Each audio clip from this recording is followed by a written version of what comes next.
Hello, and welcome. Come, settle in, dim the lights, and let the sounds of the world, all the small, familiar, and gentle sounds, let them all fade away.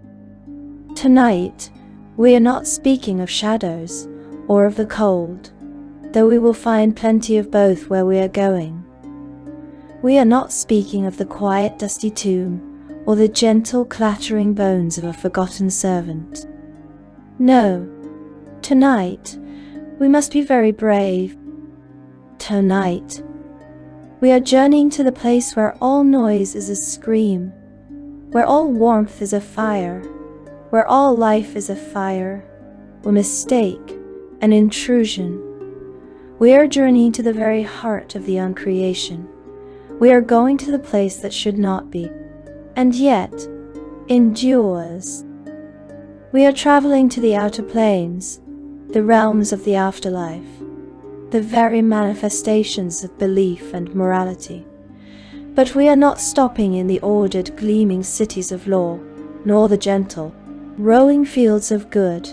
We are pushing past all of it, past the very boundaries of sense and reason and hope, and into the roiling unformed and endless nightmare at the very bottom of the great wheel.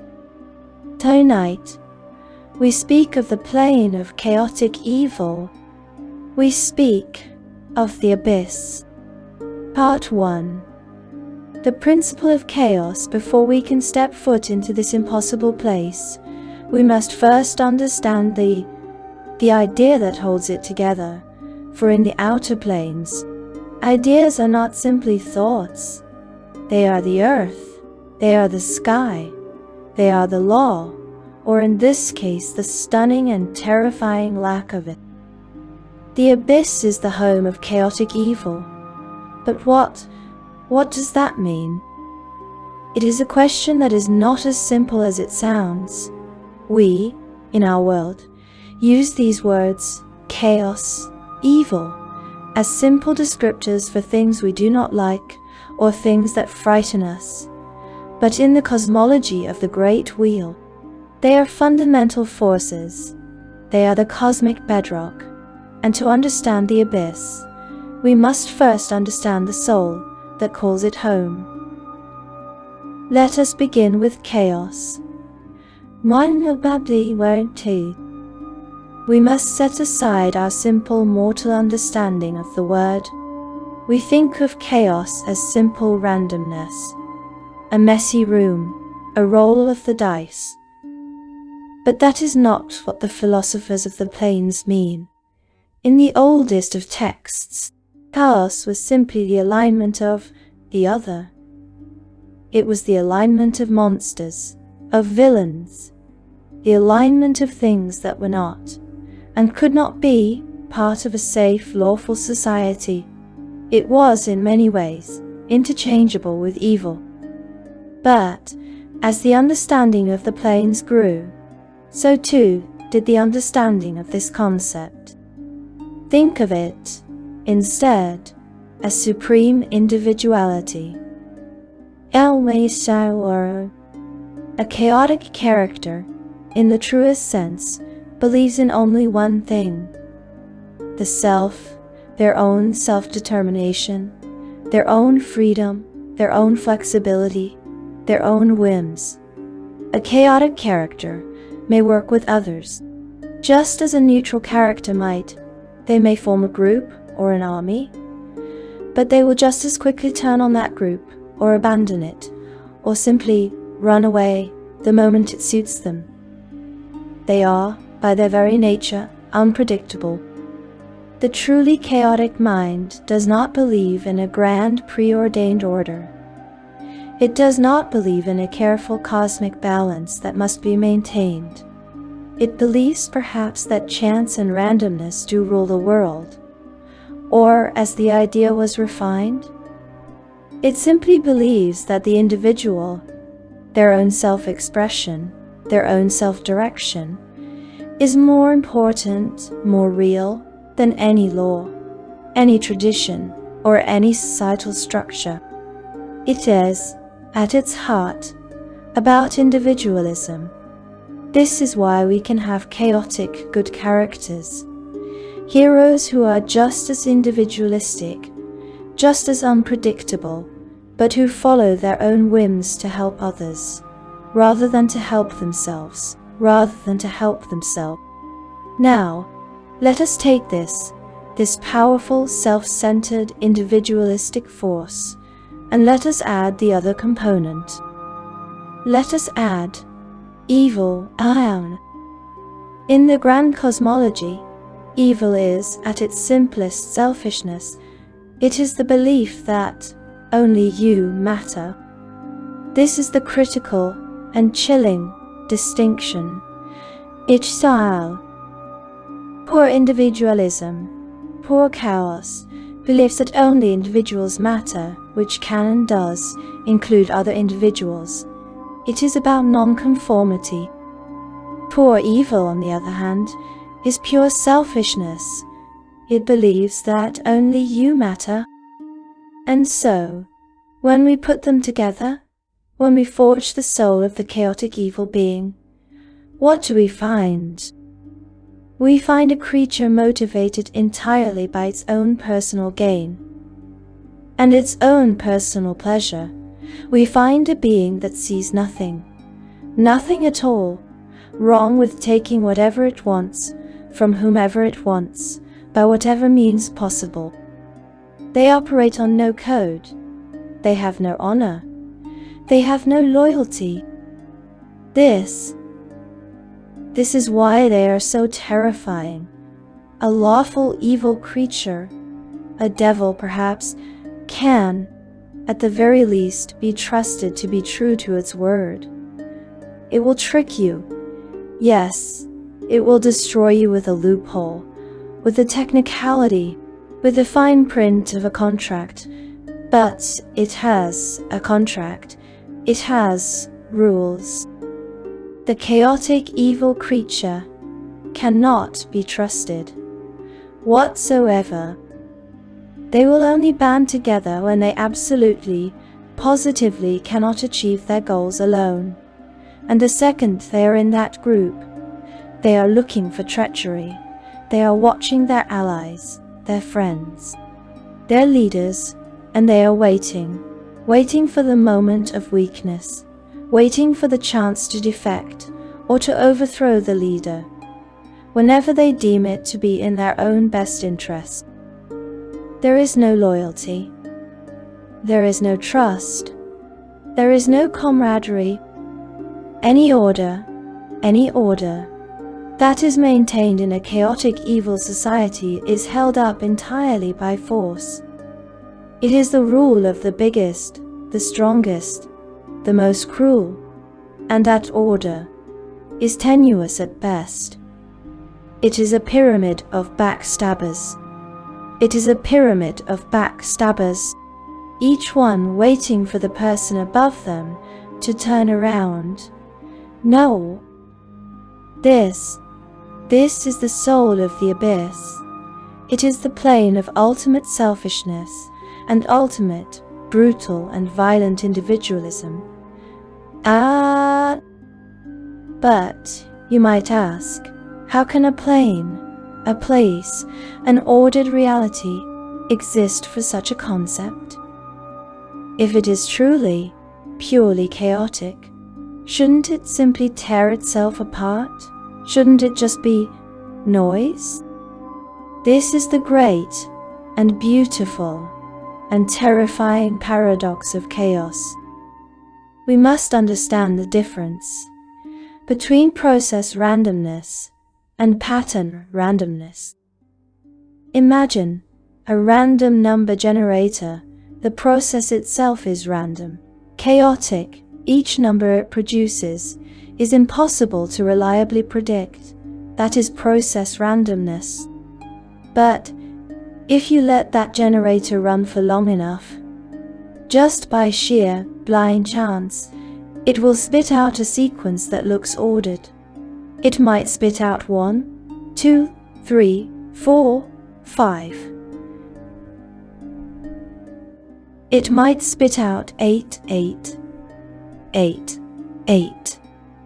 This apparent order, this pattern, does not mean the underlying process has stopped being chaotic. Chaos, true chaos, is the process, not the pattern. A random process can and will result in a non-random pattern, even if only for a moment. This is the abyss. It is a plane of process randomness. Chaotic characters can temporarily create ordered environments.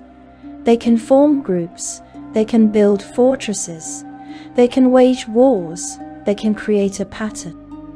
But the underlying structure, the very soul of the place, is still, and forever will be, chaotic. That fortress will stand only as long as the demon lord who rules it can kill everyone who tries to take it. That army will march only as long as the general can hold it together through sheer brutal terror.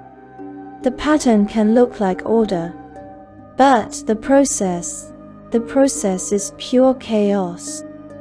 And it is into this process, this roiling, hateful, selfish, and unpredictable process, that we must now journey. Take a deep breath. Settle in. Our journey has only just begun. And Part 2. The infinite wound. Now that we understand the soul of this place, we must attempt, in our small, mortal way, to understand its form. This is our first, and perhaps our greatest challenge. The abyss is not a place in any conventional sense. It possesses no single, reliable geography. It has no fixed structure. It is not a world with mountains, oceans, and a sky, but a cosmic wound, a sickness in the fabric of the planes. And it is infinite. People use that word casually, but here it must be taken literally, and in a way that is unique even among the outer planes. All of the planes are, in their own fashion, infinite. A single layer, such as the first of the nine hells, stretches on forever, and you could walk in one direction eternally without reaching an edge. But the abyss is special. It does not have one infinite layer. It has an infinite number of infinite layers. Imagine a deck of cards, but this deck has no top and no bottom, and no end.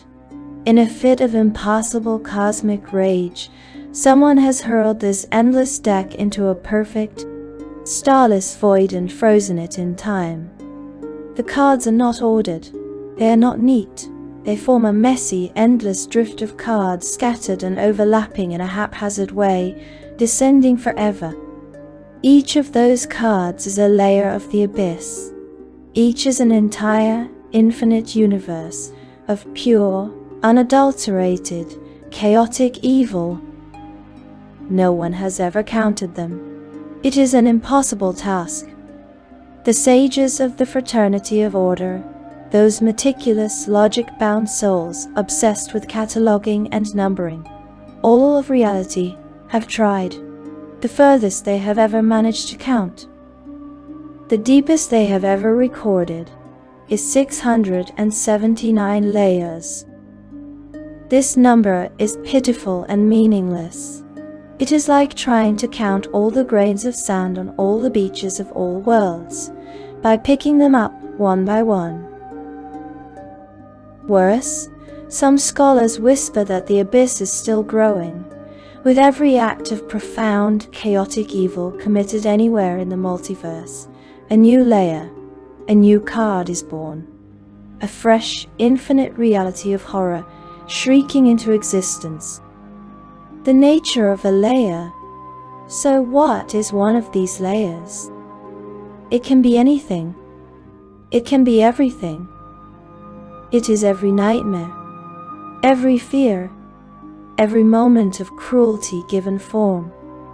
All of the layers are bad, but as the grim-faced travelers who have returned from them will tell you, Some are worse than others. Some are worse than others.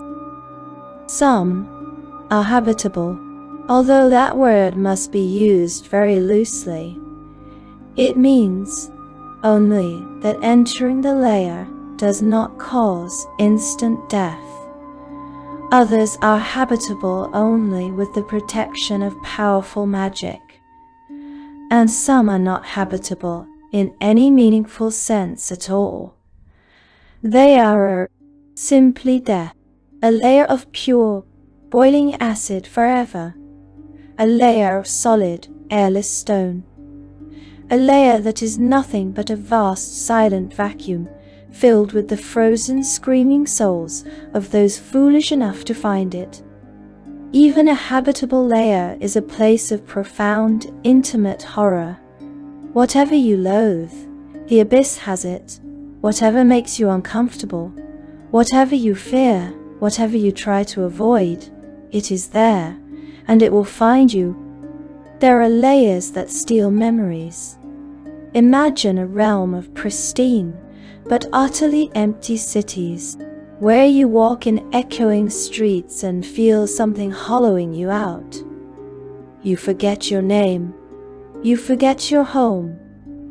You forget why you are there and why you should leave. Eventually, you simply stop and wait. There are layers that rot your body from within. Picture a vast, humid swamp where the air itself is a wet, gangrenous sickness, and with every breath you feel your flesh souring on your bones. There are layers that slowly freeze you. Endless, dark tundras under a black sky, where the cold does not only chill your skin, but seeps into your soul. There are layers whose waters are poison, oceans of black, oily venom beneath a sky you cannot trust, where you cling to a small, crumbling raft. There are layers with no air, layers with burning sunlight, a sky of pure white, searing hatred that scours the land and everything upon it, without shade or shelter. This is the abyss. It is not merely a physical threat. It is metaphysical. It is a plane that hates you. This is the key. The abyss is not just empty space, not just an environment. In a way, it is alive. It is sentient. Each layer possesses a kind of consciousness. Dim, hateful, animalistic. It resists rule. It hates order. It hates anything and anyone that attempts to shape or control it. This is why it is the ultimate domain of chaos. To become a demon lord and ruler layer, you must be impossibly powerful. You must be so strong, so filled with spite, will, and raw power, that you can beat an infinite sentient reality into submission. If you are not strong enough, if you try and fail, the layer devours you. It consumes you, your power, your soul, your very essence, and adds them to its own. In doing so, it makes itself even harder for the next would-be lord to subdue. This is why so many layers, perhaps an infinite number of them, remain without rulers. They are open layers, wild layers. They are the abyss in its purest form. Shamdi, Enti Xiao. The many paths to uncreation, how then does one reach such an impossible place? Disturbingly, it is far easier than it should be to find yourself in the abyss. In Sigil, the city of doors, that strange impossibility that hangs at the center of the outer planes, there are portals. The city is riddled with them. Some are known, guarded, controlled. Most, however, are secret. They appear spontaneously and then vanish. They move around, following patterns that almost no one understands. An archway that yesterday led to your favorite tavern might today open onto a screaming void. Because the abyss is infinite, and because it has more layers than all the other planes combined, a sickeningly large number of those random portals open directly into it. In practice, you are more likely to wind up in the abyss than in any other single plane. A simple mistake, a wrong turn, a moment of curiosity, and you are lost. There are, of course, intentional routes. A plane shift spell, a gate, an ancient artifact such as a cubic gate. You can ride the river Styx, that dark, oily current that winds through all the lower planes and steals memories from those who fall into it. You can seek a color pool in the astral plane, a shimmering curtain that looks like a sunset, but feels like a womb. But the most common way, the way most people arrive, is that they earn it. When a mortal soul that lived a life of pure balance, chaotic evil dies, its journey ends in the abyss. The soul is drawn there. Its spirit travels down into that infinite rot, and it is reborn. This is no reward. This is no afterlife of rulership as a dark king. The soul is reborn as a petitioner, as a larva. A weak, soft, blind, writhing grub. Its memories, its life, its hoarded power, its hard-won empire. Gone at best, only vague impressions of its past remain. The new petitioner is nothing. Raw material, food, expendable fodder. Perhaps it appears on the 400th layer, upon the mountain of woe, and there it is judged, not by a just God, but by a demon, who finds the entire process hilarious. This is the true fate of the chaotic evil soul. Not rulership, but recycling. The last safe place. Plot if one insists on going anyway. If one is a traveler, a planeswalker or a fool, and wishes to enter the abyss with body and memories intact, there is one recognized point of entry. In the Outlands, the great grey ring of true neutrality that surrounds all the outer planes. There are gate towns, each one attuned to and linked with a specific plane. The gate town for the abyss is called Plort, though many know it as Plague Mort, a name it more than deserves. A gate town reflects the character of the plane its portal leads to. Imagine a town built on treachery, a settlement of oppression, pain, and decay. Imagine a place where everyone is eagerly searching for opportunities to murder their neighbors for power. This is the safer place. The town is a grey tangle of rotting shacks and ruined buildings, slumping along crumbling cobblestone streets. The air smells of disease and something worse. Black demon ichor oozes from the sewers, corrupting the local wildlife and twisting it into grotesque fiends. This ichor forms a bubbling moat around the only feature that truly matters. Atop a colorless hill stands a shining silver fortress, Blightsteel Keep, Aeon. Here, the Archlector rules. Here his personal militia, the Hounds, an ugly mix of demons and plain-touch mercenaries, keep watch, and here, within locked chambers, lies the portal. It is called the Pit, an inky sinkhole churning in a sealed hall. The Pit whispers. It murmurs the secrets of the demon lords into the Archlector's ear, the names of traitors, the intentions of the mutinous. The Hounds drag these unfortunates before the Archlector, and they cast them into the pit. In exchange, out crawls a new demon, ready to swell the ranks of the hounds. It is a perfect, self-sustaining system of evil.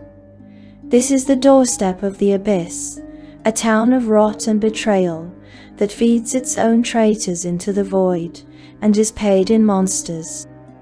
The warping of magic. If you pass this town and step through the portal, through that archway wrapped in razorvine, you arrive in the abyss. The first thing a wizard, cleric, or any other practitioner of magic is likely to notice is that their magic feels wrong. It feels opposed. It feels hated. The abyss is intensely hostile to magic. Wizards have bound demons, enslaved them, and bent them to mortal will for ages. And the abyss remembers, the demons remember. They hate the chains mortals have placed on them, and they vent that hatred on any who wield magic within their home. Using magic in the abyss is like lighting a beacon and announcing your presence to everything nearby. A minor ward or simple defensive spell is a faint glimmer. An offensive spell, such as a fireball, flares brighter. A spell of binding, summoning, or control, however, is a blazing signal that all but guarantees a response. That response is not limited to a swarm of enraged demons intent on tearing you apart. The plane itself may react, cursing you with disease, causing your spell to explode in your face, or twisting one of your magic items into something corrupted and dangerous. If you absolutely must cast spells and want them to function normally, you need a spell key.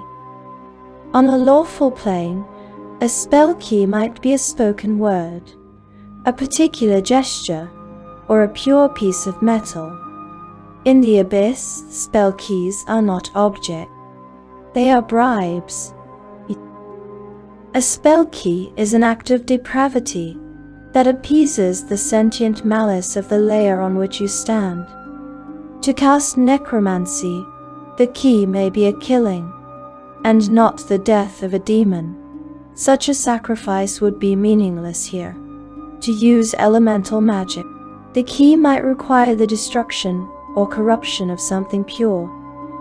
To alter someone with magic, you may have to mix your blood with that of the recipient. To conjure and summon, you may need to pay a literal monetary bribe to the Tanar'ri being called. This is the reality of the abyss. It does not merely house evil. It demands it.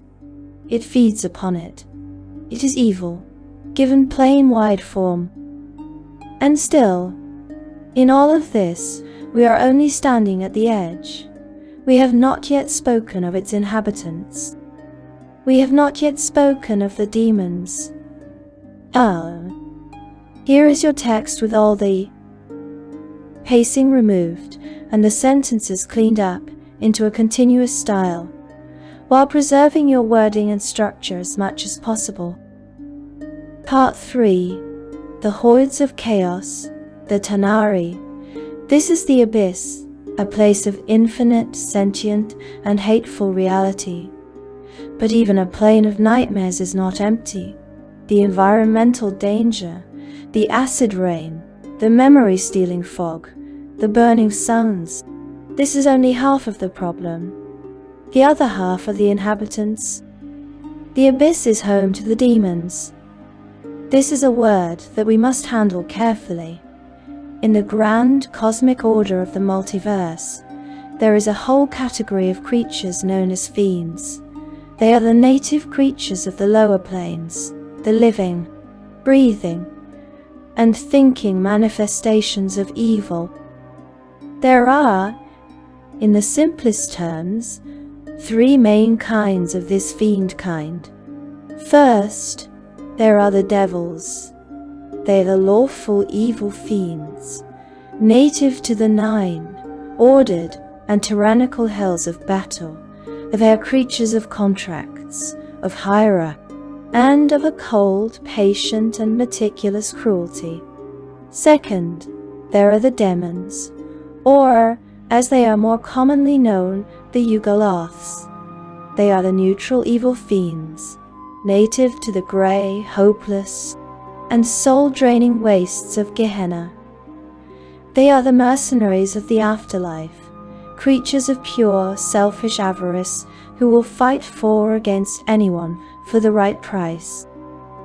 And then there are the demons. They are the chaotic evil fiends, and they are native to the abyss. During a strange time of fear in the mortal world, a time of irrationally fearful and superstitious moms, the scholars of the plains, the very ones who write the books, decided perhaps that the word demon was too frightening, too real, and so they gave them a new name, a proper name, they called it, a name that we will use, for it is precise. They are the Tanar'ri. If the abyss is the place of chaotic evil, the Tanar'ri are the people of chaotic evil. They are the hatred, the greed, and the rage made manifest. They are creatures born and thriving in a reality that would, and does, kill all others. If the Tanar'ri are one thing, they're adaptable. They must be. To survive in a plane of infinite, shifting, and hateful chaos, adaptability is the only requirement. And because the abyss has infinite layers, and because the Tanar'ri adapt quickly to suit their environment, there are in essence an infinite number of types of Tanar'ri. Thus we learned, even in pure processed chaos, patterns do emerge. Some types are more common than others. The mockery of order, the sages of the mortal world, in their desperate need to classify, to understand, have tried to force a hierarchy onto the Tanar'ri. It is a fool's errand. They will tell you that there are 7 levels of the demonic hierarchy.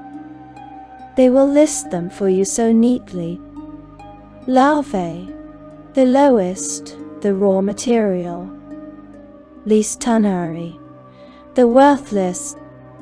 Lesser Tanar'ri, the common.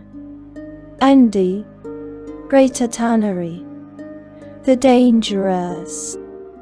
True Tanar'ri, the powerful. Guardian Tanar'ri, the enforcers. Abyssal lords, the rulers. And it is a lie, or perhaps a half-truth, a mortal comfort, since this is chaos we're talking about. The demons themselves wouldn't accept this hierarchy. These are just classifications, put on where they don't necessarily apply very well. A Balor, one of the true Tanar'ri, is impossibly more powerful than a Nalfishni, who is also a true Tanar'ri. The only hierarchy in the abyss is this: who is strong enough to kill the other? That is all. But for our own sanity, for the sake of understanding, we will use this flawed mortal list. We will examine the patterns in the chaos.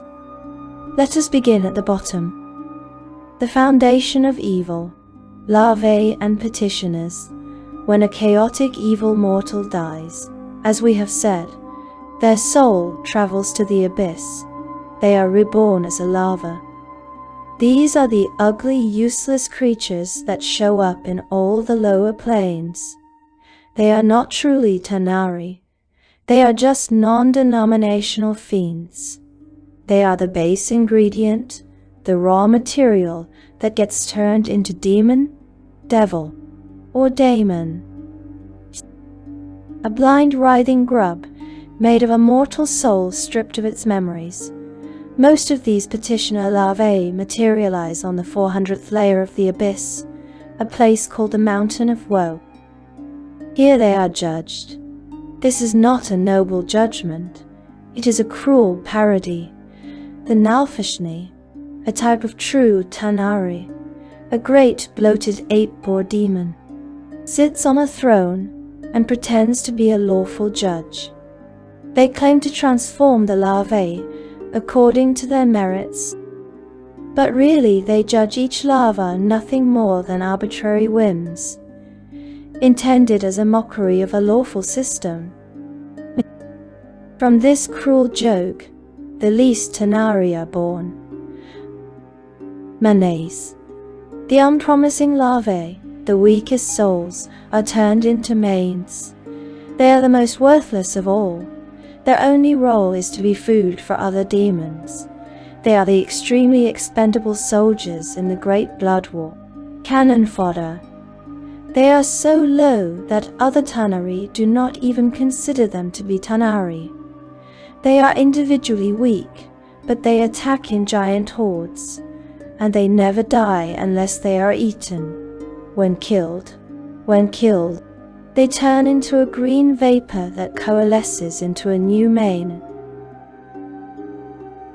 A day later, dretches, the sufficiently evil and mad larvae, become dretches.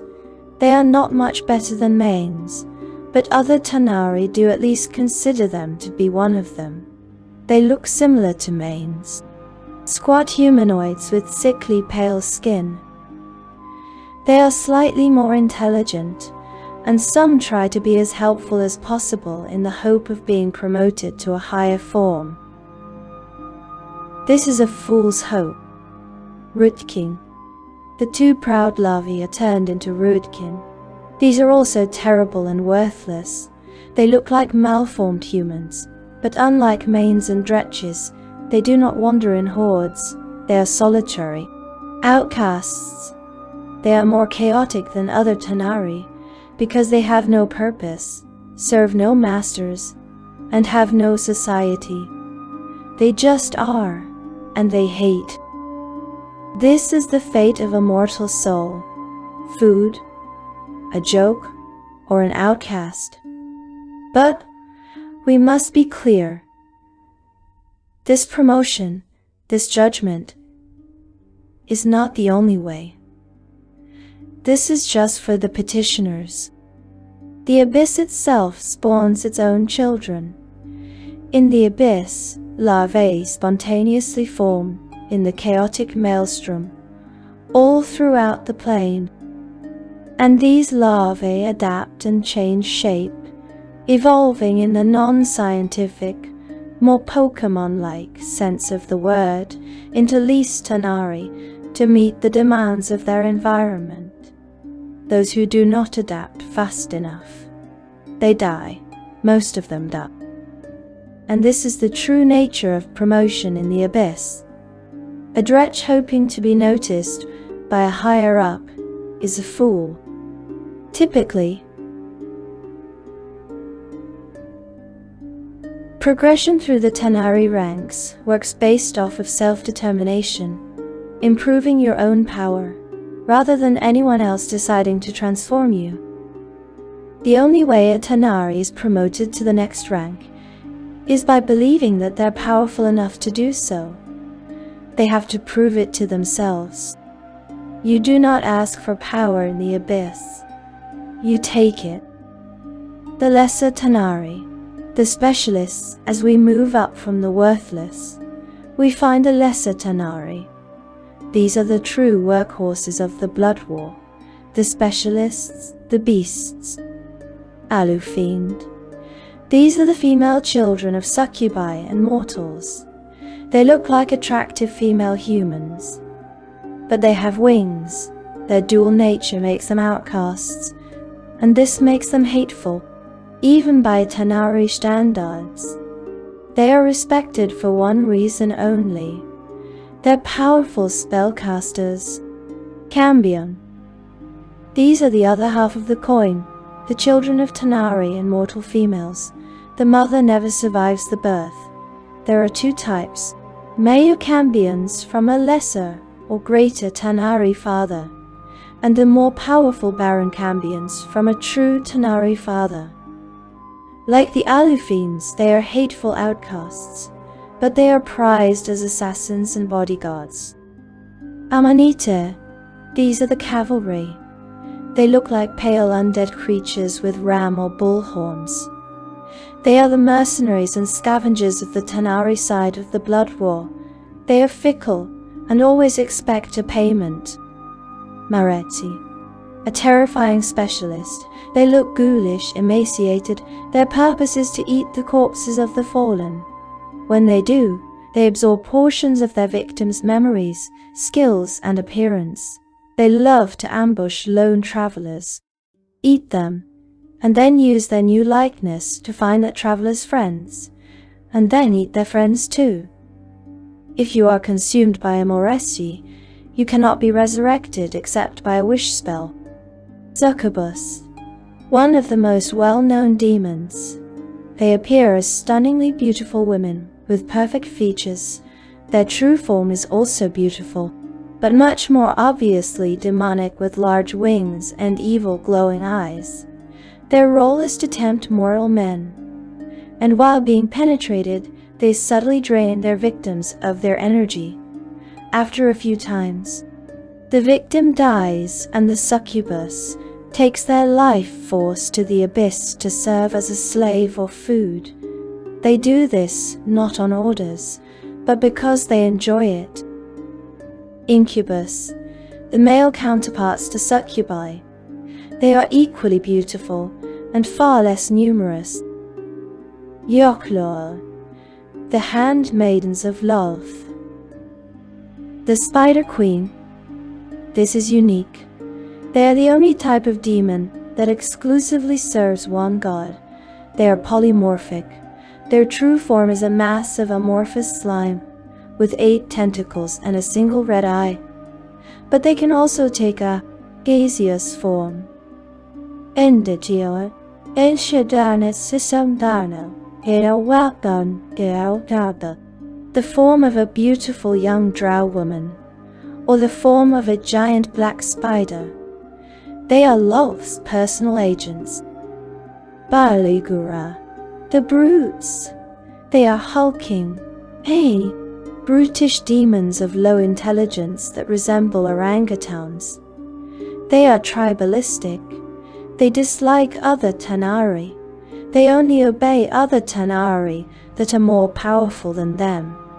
They are used in the blood war as scouts and experts in guerrilla warfare. Indian, Ishad Town, and Transone, and Shetiach Uletsal, the heavy infantry.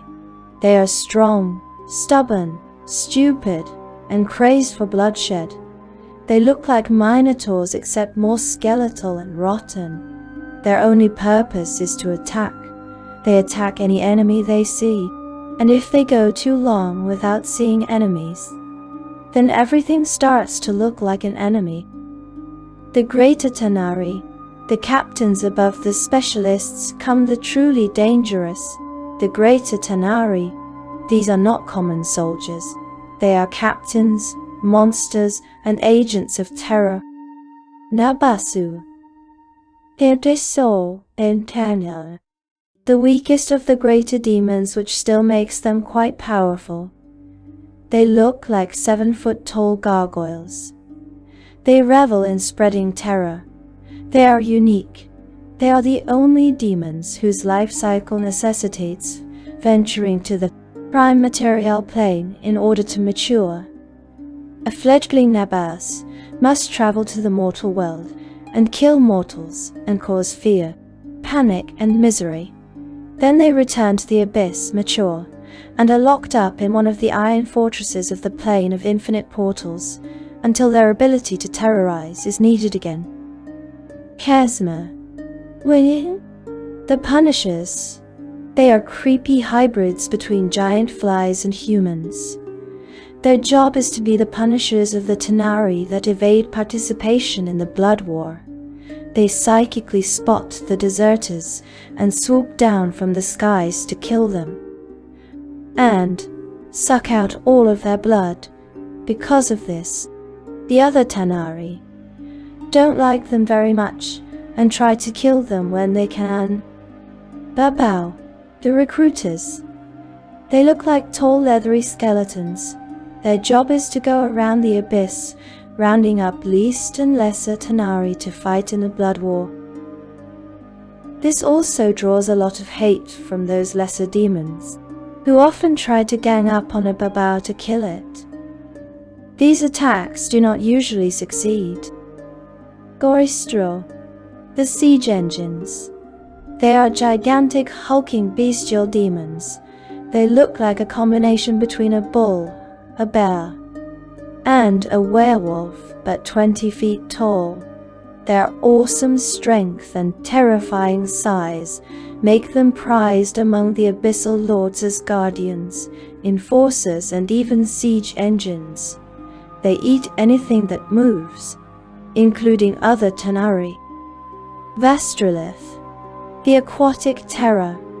They live in the watery parts of the abyss, and especially in the river Styx, where they can swim without losing their memories. They are basically giant, horrific water snakes with bulging eyes and arms with webbed fingers. They are solitary, territorial, and horrify other creatures into serving them. The true Tanar'ri, the generals, and now we come to the true Tanar'ri. The key distinction for this group is that true Tanar'ri are never born. They all evolve from weaker forms. These are the success stories of the Abyss, the dretches that survived, the mains that ate their way to power. They are the generals, the masterminds, and the true force behind the demonic hordes. Frog, the elite Sky Force. They look like vultures with human arms. They possess an uncommon trait among Tanar'ri. They coordinate with each other exceptionally well. Because of this, they always fight in groups. You will never encounter just one. It's true. In Dino. Diana Kyo. In Down. Key. The overseers. They look like 7-foot-tall toads with arms rather than 4 legs. Their role is to herd the troops.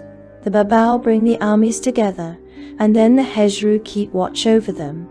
They also travel to the prime material, plane on a dark walk to make pacts with mortals, and drag them back to the abyss.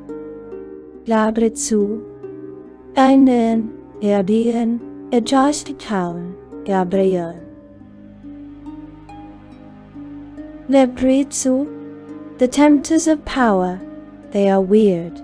They are 15-foot-tall dogs with an extra set of arms with pincers on them. Their entire purpose is to tempt mortal wizards into summoning them. They indulge the wizards' desires for power for a little while, and then they suck out the mortals' powers. Alkilith, the secret agents. They look like amorphous blobs of phosphorescent green slime with eye globes. They serve as personal agents of the Abyssal Lords. Their purpose is to corrupt all they touch. They are so foul, so slimy, that they can reside in places of the abyss that are too foul, even for other Tanar'ri. They are thought to be the creation of Jublex, the demon lord of slime. Marilith, the generals. They are snakes from the waist down, but beautiful female humans from the waist up, except they have 6 arms. They are the generals and master tacticians of the Blood War. This may seem strange for a chaotic army, Thomi, but their tactics are designed to be unpredictable, to confound the Bezu, the devils, and keep them guessing. Ninjaos, Nalfeshne, the judges, we have met them. The 20-foot-tall, bloated, ugly combinations of an ape and a boar with small wings. They run the mountain of woe. They are easily the most intelligent of the Tanar'ri, and because of this, they consider themselves to be superior to the Balor, though the Balor are far more powerful. Balor, the greatest, the most terrible. This is the demon you think of when you hear the word demon. They look the most like proper demons. They are 12 feet tall, have dark red skin, huge wings, long claws that drip with venom. And giraffes drip with venom, and are surrounded in flames at all times. They carry swords of lightning in one hand and a whip in the other. They are the impetus. They inspire the rest of the Tanar'ri to be the psychopaths that they are. The Guardian, the internal police. There is one more, a final category. The Guardian Tanar'ri. There is only one type. The loreDND. They are the enforcers. Their one role is to keep the true Tanar'ri in line, to make sure they remain faithful to the vision of the Blood War. They report to the Balers, but if a Baler turns its back on the cause, they'll make sure it's destroyed. They are giant red-skinned humanoids, but with two heads. One of a dog for looking in front, and one of a snake for looking behind. They are the paradox of the abyss. They are the enforcers of loyalty in a race that has none. They are the shepherds of chaos, forcing it to march to war. And that is the true contradiction of the Tanar'ri. They are beasts. Look at them. Balagura look like orangutans, Bulatsau look like bull people, Kazmi look like fly people, Hezru look like frogs, Glabrezu look like dogs, Glabrazu look like dogs, Nalfeshni look like ape-or people. In Joe, I see. They are a random menagerie of animals. It is chaotic, yes, but shouldn't a demon look like a demon? This horde, this collection of monsters, this is the army of the abyss. And we have not even spoken of their masters. Part 4. The masters of the layers, the abyssal lords. At the very top of this imagined hierarchy sit the abyssal lords. They are called the strongest of the Tanar'ri, but this is not entirely true, because some cannot even rightly be called Tanar'ri at all. Some are gods, some are quasi-gods, some are quasi-gods, and some are simply very powerful demons. Indo, and Chaldeli, is Tiny Tower, is not only two. This is chaos. The only true requirement to be an abyssal lord, a title also used interchangeably with demon lord, is to rule a layer of the abyss. This is unique. In other planes, a god has a realm or domain, and that realm is a bubble within a larger layer. In the abyss, realms and layers are the same thing. If there's a realm, it comprises the whole layer. Lolth, the queen of spiders, rules a realm called the demon web pits, and the demon web pits is the entirety of layer 66. This makes her both a goddess and an abyssal lord. Yenagu, the demon prince of gnolls, rules the 422nd layer. But is he a god? Here, chaos touches belief. In some editions of the great books he is a lesser god, in others he is not a god at all. Why? In the multiverse, there are two things that can make you a god: killing a god and taking its place, and having a lot of worshippers. Yenagu has worshippers, the gnolls. So the canonical explanation, the whisper that makes sense of this contradiction, is the ebb and flow of their worship. His status as a god is unstable. It flickers. Care is also needed with the title Demon Prince. To later scholars, this means more powerful than a demon lord. Here, in the Planescape context, the title Abyssal Prince is actually lesser than Abyssal Lord. These details matter. Now, a question of mathematics. An infinite number of layers.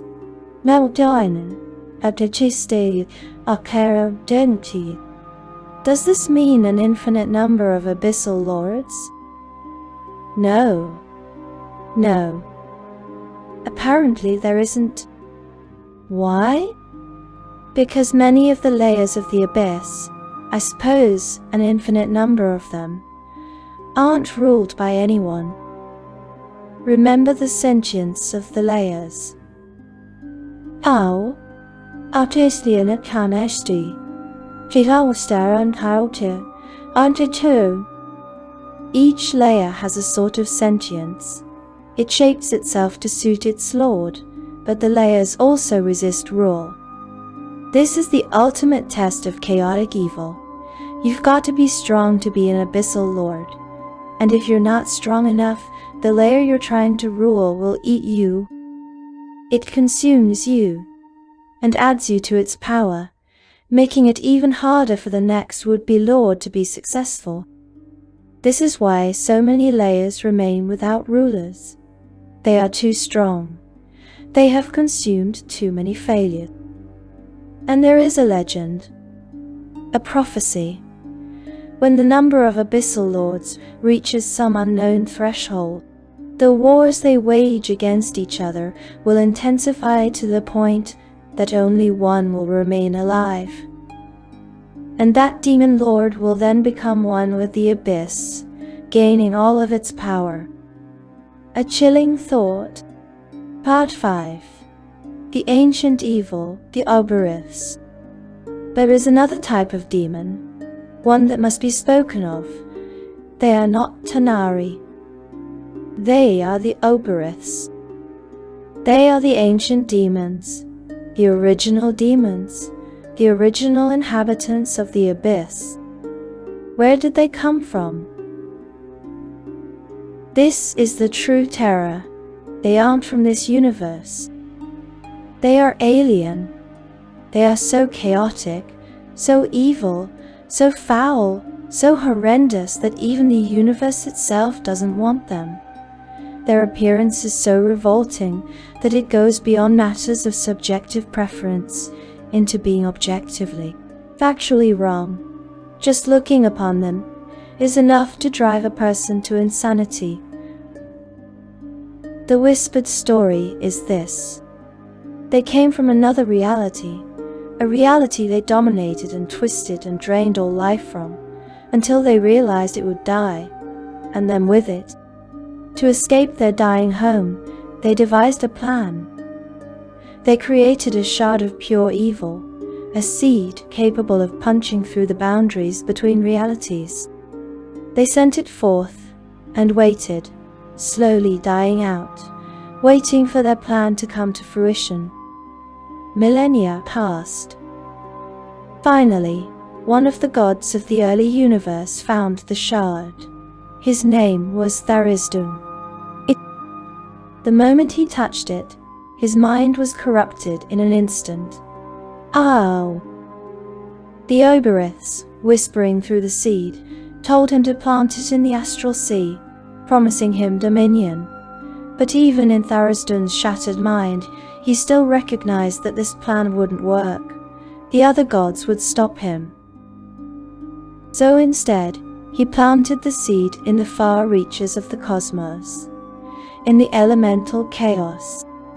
From that seed of alien evil, the abyss formed.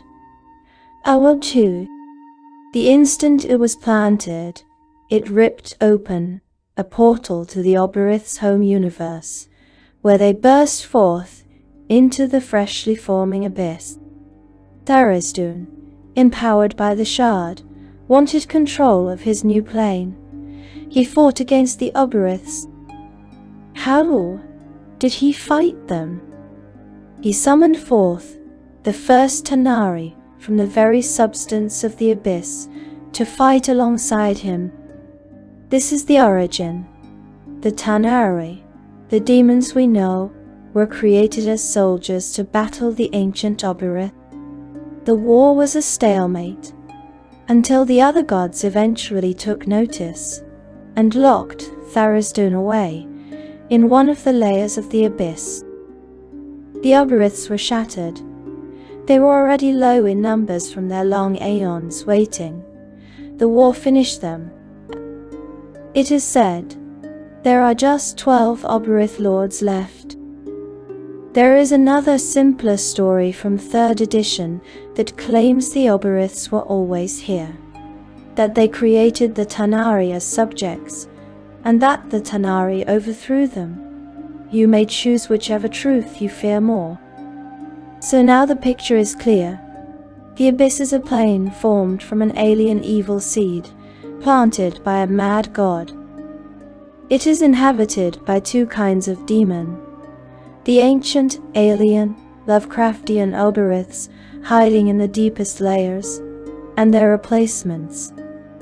The new masters, the teeming, infinite hordes of the Tanar'ri. Now we must go there. And we must step through the portal in Blightsteel Keep. We must begin our tour. Part 6. The first layer. Pazunia, we are here. We have stepped through the razor-vine archway, left the relative safety of Plort, and now stand on the surface of the abyss itself. We are on the first layer. Its proper name is the Plane of Infinite Portals. But to those who know it, who fear it is called Pazunia. This is the crossroads of the abyss, the primary staging point for the Blood War. If you are a traveler, a fool, or an invading army of devils, this is where you arrive. The first thing we notice is the sky. There is a bloated red sun hanging in a sky of dust and rust, casting a dim, sickly light. And the land, a dim, barren hellscape wasteland, a plain of red dust, bone, and rust. It feels ancient. It feels scorched. Travelers who have seen other horrors have likened it to the Hellfire Peninsula from another world's nightmare, a world of war and craft. As we look out, 2 things stretch to the infinite horizon: fortresses and holes. The fortresses are gigantic iron fortresses, alien, bizarre, wrong, most of which look of Obyrith make, the architecture of the ancient ones. Then there are the holes, innumerable holes and pits everywhere, black, gaping mouths in the red dust. These are the portals. This is why the layer has its name. Each one is a portal to deeper layers of the abyss. To step into one is to fall deeper into madness. One such chasm, called the Grand Abyss, is so deep and contains so many other portals that it is considered a layer in its own right. Who rules this place, this gateway? No one. And everyone. This is an open layer, a contested layer. It has no single ruler. It is ruled instead by various mobs of demons who use the scattered iron fortresses as their strongholds. It is pure chaos. Some sages, especially those of later scholarship, will tell you that the demon lord Pazuzu rules the skies here, hence the name Pazunia. They say he is the prince of the lower aerial kingdoms. Older scholars insist this is wrong, claiming Pazuzu's true layer is Tormor, the 503rd. This disagreement calls into question what exactly it means to be a demon lord, if multiple demon lords can inhabit a single layer. The truth is likely as muddy as the river that flows here. Pazuzu is present. He is a demonic hawkman who loves nothing more than corrupting innocence and purity. He is ancient. He is secretly an Obyrith. There is a terrible secret to his names: Passel, Imdugud, Typhon. To say any of his names 3 times in a row creates an unholy link between you, allowing him to appear before you. Let us not do that. He is not alone. Other lords fight for scraps of this layer. Aldenach, the Lady of Change, Balaraz, a retired general, Eases of the Unbended Knee, Maple, the hunting sovereign. They all fight. Through this ward zone, this battleground, flows the river Styx. It flows throughout the layer, splitting up into many tributaries. These tributaries do not just lead to other lower planes, they also flow downward, down the pits into other layers of the abyss. It is a river of amnesia, binding all the nightmares together. On the banks of this river is a town, Steros, It is a sullen, muddy garrison town. This is where the recruiters, the Babao, and the enforcers, the Molidi, work. They ship off their captives to fight on some other lower plane. No, until two, each had a stone, and shoot. Their definition of captive is broad. Anybody within 50 leagues of the town is considered a deserter and rounded up for the next shipment. To be near Steros is to be conscripted. Not far from here lies one of the most important locations in all the lower planes for the war effort. The Lakes of Molten Iron, Nution. This is a series of different colored, perpetually smoldering lakes. This is the forge of the abyss. Here, the Tanar'ri forge their weapons. Here they gather metal to reinforce their iron fortresses. It is so valuable that the devils, the Batazu, have at multiple times attempted to lay siege to the Lakes of Molten Iron, trying to cut off the armory of chaos. They have always failed. As for the fortresses, there is the Broken Reach, ruled by a succubus named Red Shroud. It is a rallying point for the Blood War, and, paradoxically, a place of peace, a demonic peace. Combat is not allowed within the walls, unless it's Red Shroud doing the killing. Here, the portal to Plort is hidden beneath the main hall. If you are powerful or rich enough, Red Shroud may grant you one of her lavishly decorated and hugely expensive luxury rooms. Your first night in the abyss could, in theory, be comfortable. But you never can be sure when Red Shroud is going to grow bored of you and have you killed. There is Gallows Gate, a ramshackle home of a Merilith named Duranda. She eats most visitors, yet is strangely welcoming to the Doom God. There is Vanon, an iron fortress guarding a pit to the 570th layer. This one is different. It is not Oberith made.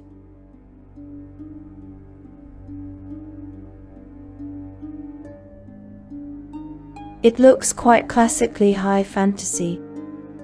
It was designed by Melkantha, the queen of the succubi, and houses her favorite consort.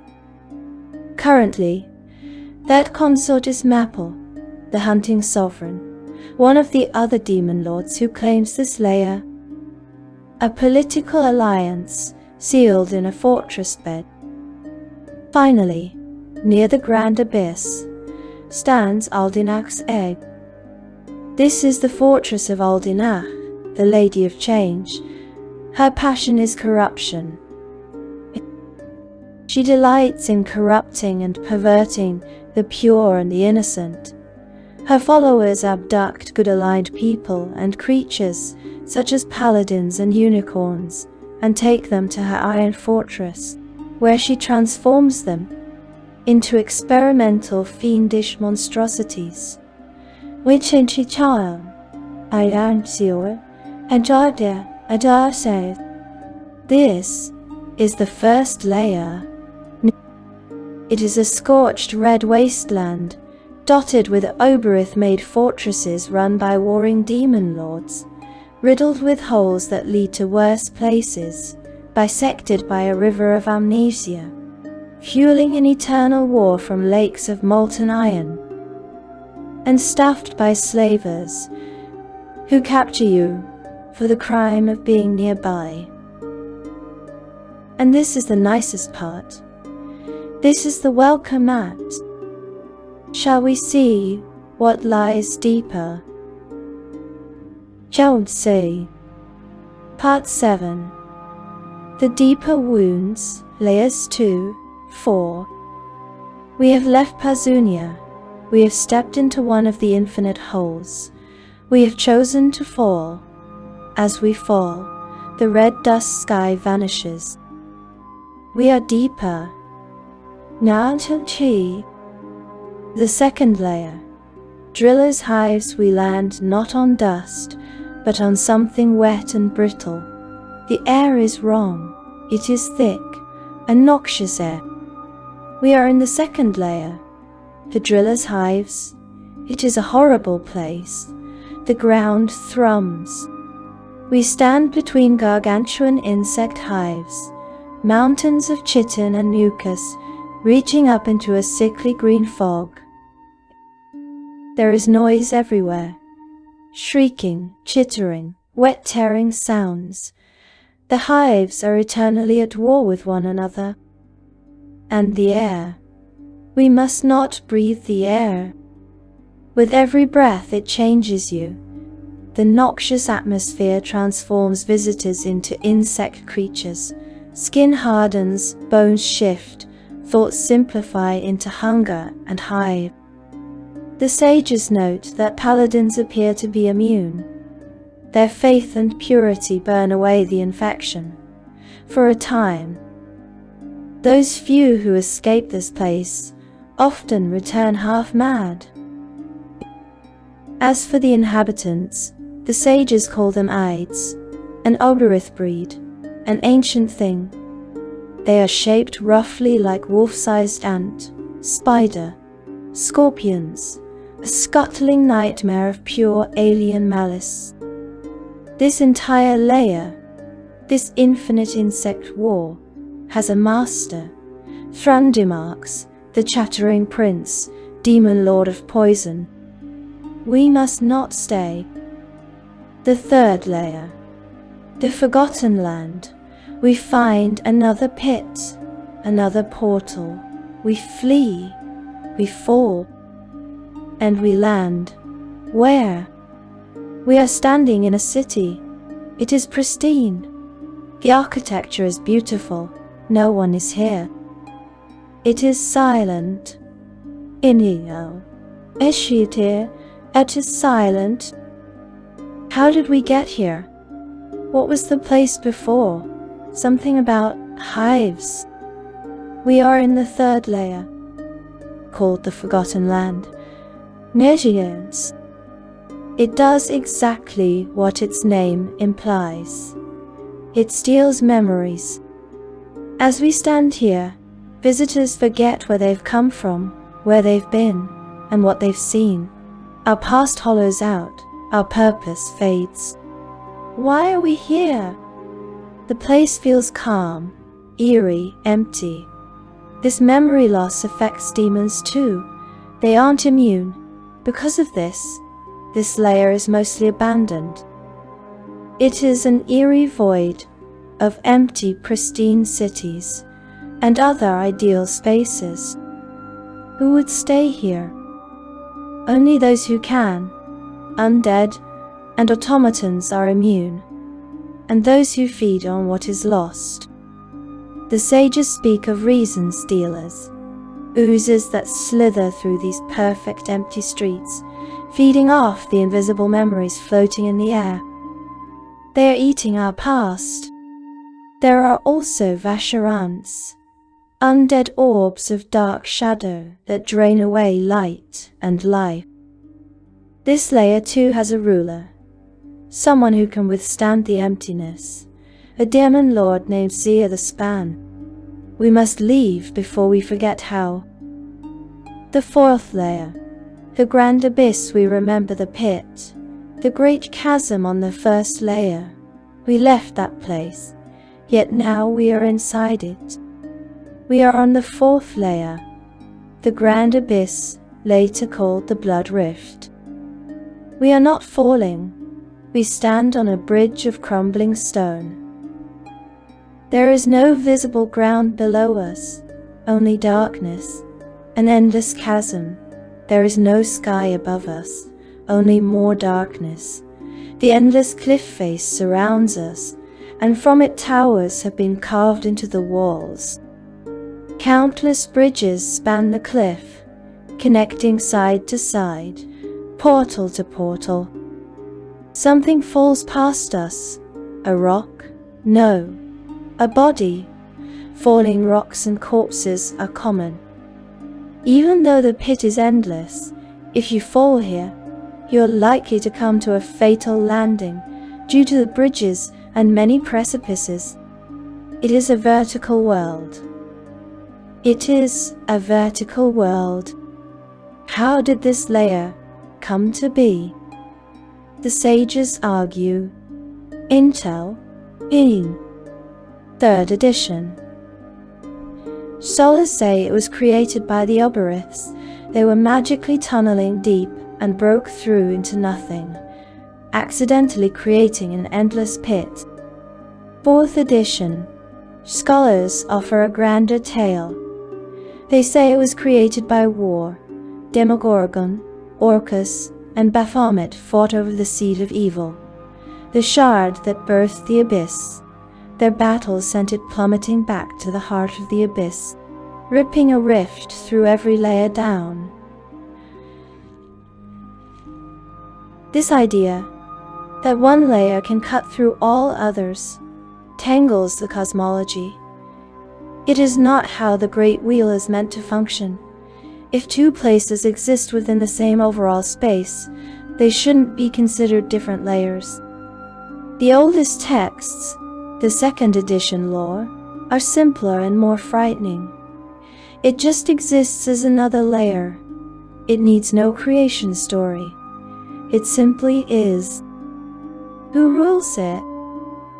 In the old accounts, it is contested, with no one ruler. The demons here do not fight for territory.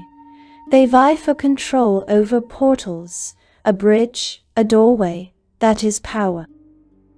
All of these portals are two-way. There is a legend of the Guardian of the Gates, a kind of demon, so powerful it is even more powerful than a Bala. It flies from bridge to bridge and challenges everyone. It kills everyone. Demons, mortals, it makes no distinction. It still obeys the last orders of the original lord of this place, an Oberith named Aimar, long dead. It is a program of murder, left running forever. Later texts, however, contradict this. They say the layer is ruled, then add that an unknown magic prevents any creature powerful enough to claim the seed from entering the layer, which includes demon lords. Yet the Blood Rift does have a demon lord, and these two contradictory details are just one page apart. How did that make it to print? The chaos of the abyss, it seems, has infected its own story. These later accounts name the ruler as Phraxis, the decayed lord, and he is not a Tanar'ri, nor an Oberith. He is an Ultraloth, a Yugoloth, a mercenary, who has somehow seized a layer of the abyss. In this version of the nightmare, his seat is here, the Tower of Kin Oin, the impossibly tall tower that appears to be the spine of some long-dead titanic entity.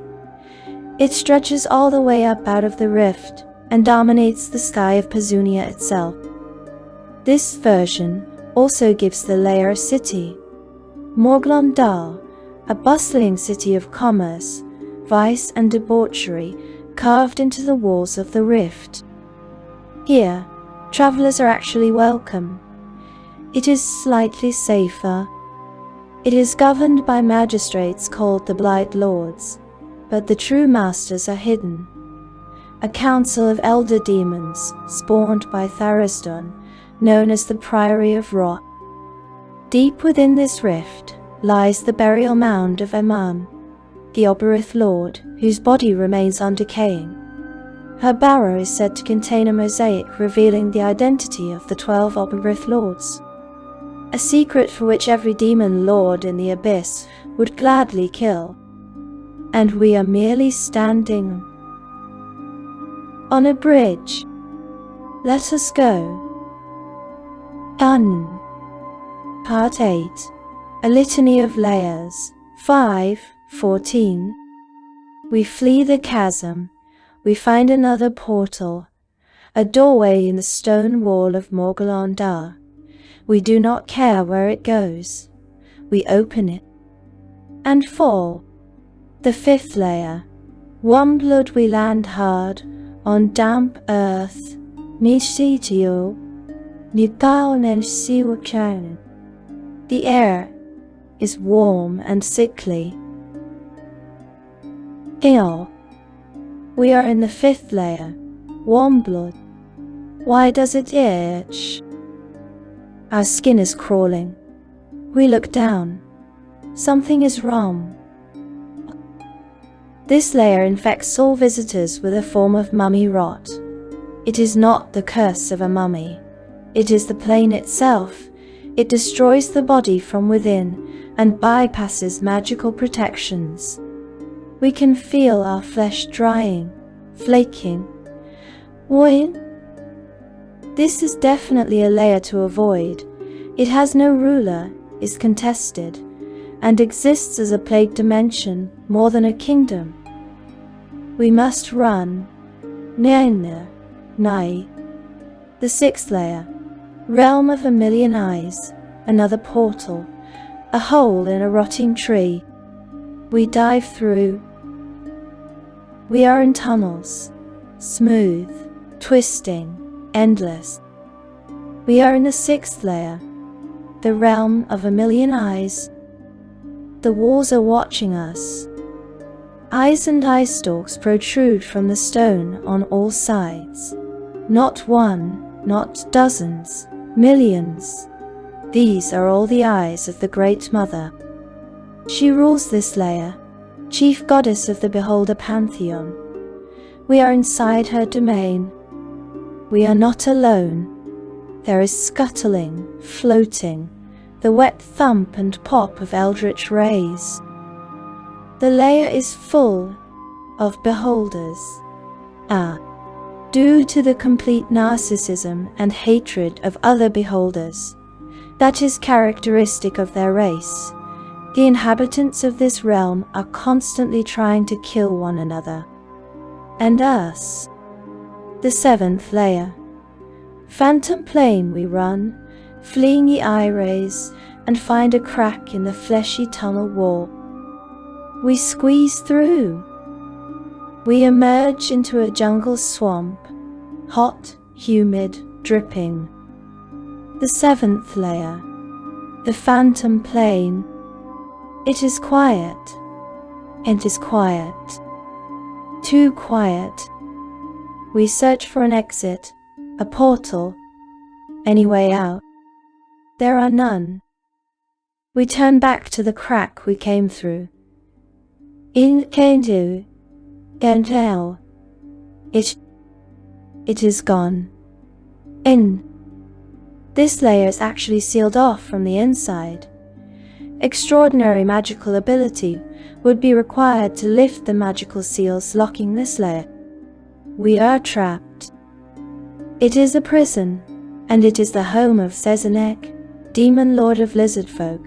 His worshippers stalk the swamps and ruins here, hunting in their god's name. The 8th layer. The skin shedder. We do not know how long we remain in that jungle, fighting lizard folk, hiding, searching. Eventually, perhaps a demon opens a door, or we find a flaw in the seals. We escape.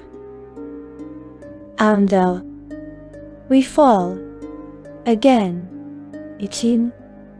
We land in a place that shines. A palace of mirrors. The 8th layer. The skin shedder. We look at our reflection.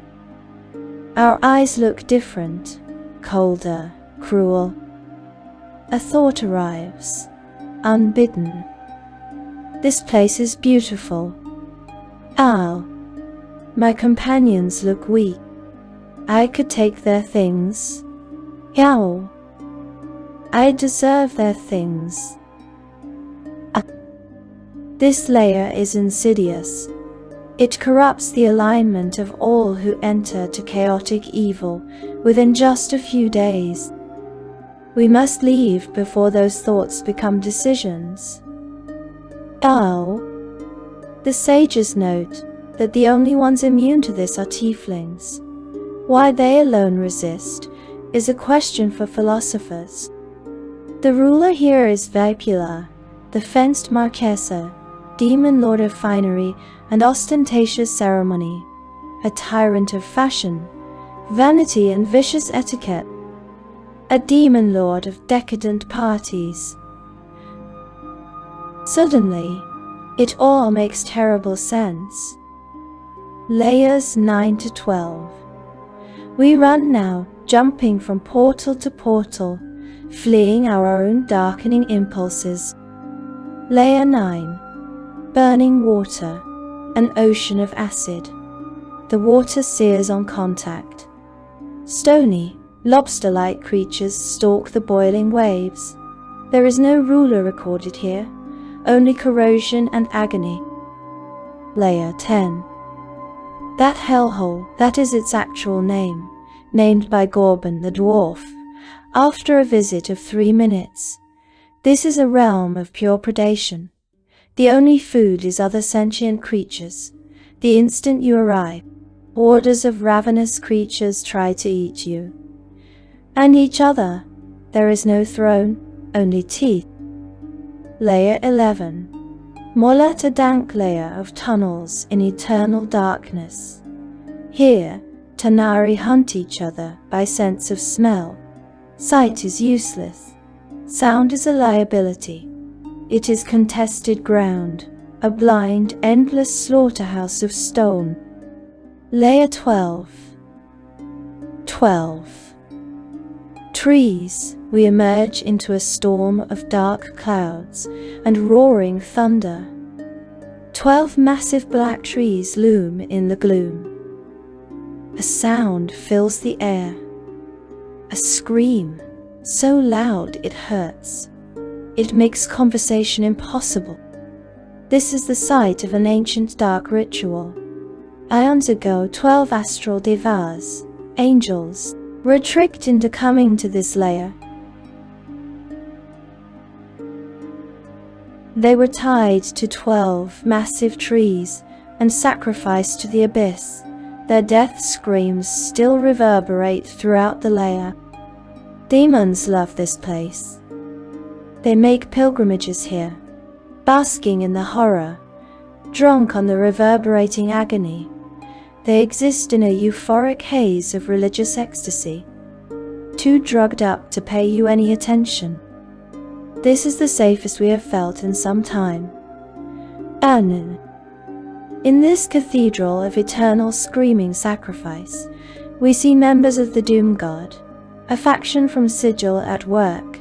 They are building ships of chaos, flying dreadnoughts capable of moving from plane to plane. They run on the energy of crushed spirits. They are forging weapons for the demons in the middle of a holy desecration. The 13th and 14th layers, we cannot endure the screaming forever. We find a portal. Layer 13. Blood Tour. We trip and fall upstairs. Everything misfires. This realm is cursed with mischance. It is haunted with bad luck. It is ruled by Basaba, the Maid of Misfortune. But she is not the only power here. It is also home to Umberly, the Bitch Queen, evil goddess of the sea. she commands the vast reddish ocean that fills much of this layer. This is an exception to the rule that the layers of the abyss don't have separate realms within them. 2 gods, 1 layer, a kingdom of bad luck and drowning. Layer 14. The steaming fen, we fall again into a vast foul ocean. From its stinking surface, a colossal mountain arises. Hewn into that mountain is a giant labyrinthine castle. This is the throne of the Queen of Chaos, the Queen of the Oberiths, one of the 12 survivors of the first alien demon race. We should not be here, and we flee. Part 10. The wild layers we have escaped. We have pulled ourselves from the clinging silken threads of the demon web, away from the watchful, plotting eyes of the Spider Queen. We have found another passage, another way down. We have found another passage, another way down. We arrive in a place of sickness. Layer 70. The heaving hills, we are standing on a hill, but the ground is soft and swampy. This is the 70th layer, known as the heaving hills. It is a place of half hills and half marshy wasteland. As we stand here, the ground lurches, it moves. This layer is struck by frequent earthquakes, and with each earthquake the 2 types of terrain switch places. The hill beneath us sinks, becoming a swamp, while the swamp beside us rises, becoming a hill. The whole realm is a churning, unstable mess. It is loud. The air is filled with the croaking of frogs. 9. Hine. Eshli. This layer is dominated by Hezru, the great toad-like demons who delight in its chaos.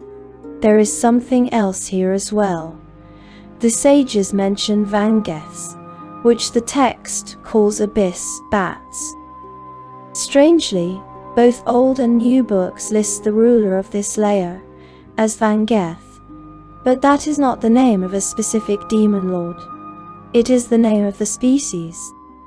So, in effect, this layer is ruled by abyss bats. A kingdom of bats. We move on. Layer 71. The swallowed void, we find a dark cave in one of the heaving hills and descend. We emerge into nothing. This is the 71st layer, the swallowed void. How? It is abandoned and airless. We try to breathe. We cannot. There is no air. Indy, insti. Heat blooms inside us instead. Without magical protection, a visitor's blood will quickly boil away. We must leave at once. And we dive back through the portal. Layer 72. The gibbering hollow, we tumble out, gasping, expecting the heaving hills again. But the ground under us heaves in another way. The sages call this layer the crushing plain. And this is not the heaving hills. We fell through the void into another realm. This is the 72nd layer, the gibbering hollow. Anji. We cannot move. You cannot move. We are pressed on all sides, crushed in a living mass. This layer is so absolutely packed with fiends that they're literally crawling all over each other. Breath fails, not for lack of air, but from the suffocating weight of bodies.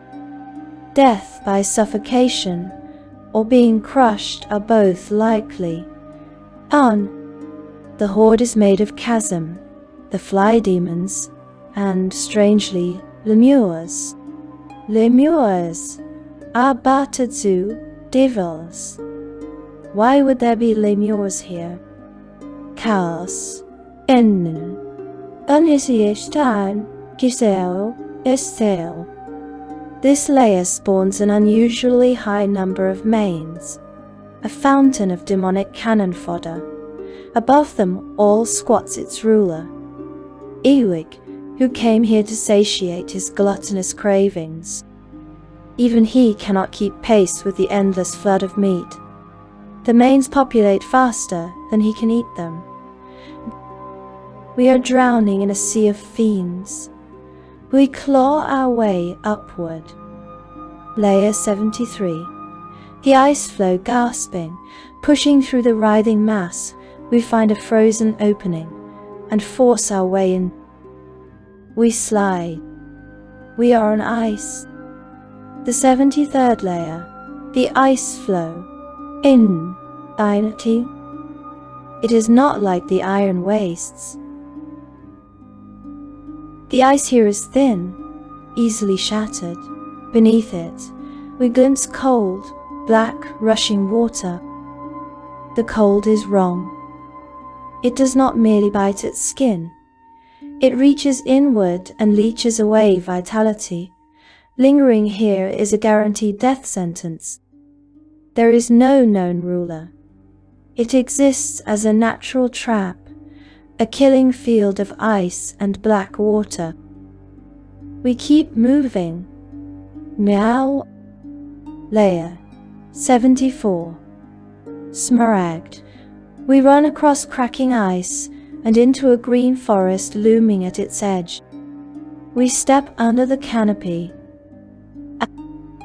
The 74th layer. Smaragd. This is the hunting grounds of the abyss, a dense forest of spiky ferns and tall, skinny mountains. It teems with an immense variety of animals and magical beasts. And demons. Manes, Hetru, and other true Tanar'ri, who enjoy the hunt roam here, stalking prey for sport. This layer rejects order completely. All attempts at civilization here fail. Any buildings rapidly crumble and get swallowed by the layer, turning into natural rock. It cannot be tamed. It has no stable ruler. Yet there is a legend, a mountain pool somewhere in this layer with the power to magically restore youth to the body, a fountain of youth in the abyss. Of course, there is a cost. The price is sacrificing a portion of your free will to a demon lady named Sunanon, who dwells in the pool. Temptation, waiting in the heart of a wild, predatory wilderness. Layer 77. Darklight. We leave the hunting grounds and find a path of shadows. We follow it into a place of glowing mist. The 77th layer. Darklight. It has a curious and rather unfortunate property. If we are good, if there is genuine light in our souls, then all good-aligned visitors shine like the sun. Our presence becomes a beacon to every fiend nearby. Conversely, evil-aligned creatures are wrapped in a fog of darkness. This layer hunts the virtuous, shielding the wicked. It is ruled by Nocticula, the undeniable demon lord of night. We must hide our light, shield our hearts, and flee once more into the dark. Part 11. The wells of darkness we flee, the layer of hunted light, stumbling through a portal that feels cold and final. We emerge into silence. We stand on stony ground beneath a blue sun. The landscape is mostly a vast barren plain. Here and there, jagged tors thrust up from the surface like broken teeth. This is the 73rd layer, Negil. It is called the Wells of Darkness. Nishmel Al. This is the graveyard of the abyss. It is also its prison. The ground is dotted with many inky black pools. They do not reflect the blue sun. Instead, they swallow light completely. We find a marble pathway threading between them, linking pool to pool. A whisper in the back of the mind insists that straying from the path invites the wrath of the abyss itself. We look down into one of the wells. Yon. Thou. It drops away into pure darkness. Something is in there. Bandedame. Bandera. Almtaso. We feel it. A presence, ancient and powerful, and utterly trapped. Each well is said to house a deposed abyssal lord or a slain true Tanar'ri. The black liquid of the pools magically restrains these prisoners, locking them in timeless confinement. This layer is the abyss's own dungeon, where it keeps its failures, its enemies, and those too dangerous to roam free. Faint thoughts brush against our minds. There is room for minimal amounts of telepathic communication between visitors and those entombed below. Who is here? Anif, the Fowler, demon, lord of the corruption of religious sites and relics. Apep, the king of serpents, a god prophesied by some to end reality. Icherno, Hitoldo. Kabiri, an ancient Oberith lord, who betrayed the Queen of Chaos. Ebelon, one of Grass's generals, dumped here by Demogorgon. Andasiya. Mayuan, the killer of gods, said to have killed 10 gods before being defeated. This is a roster of cosmic criminals and apocalyptic threats. Few have ever escaped. The list of successes is painfully short. Shaktari, queen of the Mariliths, and Baphomet, who somehow clawed his way free. The layer is not ruled in the normal sense. It is watched. On one of the rocky heights stands a single fortress. Overlook, wraiths and spectres haunt its shattered halls. Inside, Overlook contains a scale model of the entire layer, and legends claim there is an ancient mechanism for controlling the layer, perhaps even with the ability to unlock the wells. But no one knows how it works, or whether it works at all. The whispers from the black pools grow louder, too many voices pressing against the edge of sanity. We back away from the lip and run. Part 12. A torrent of layers 86, 90. We find a damp portal and flee the prison of gods and demon princes.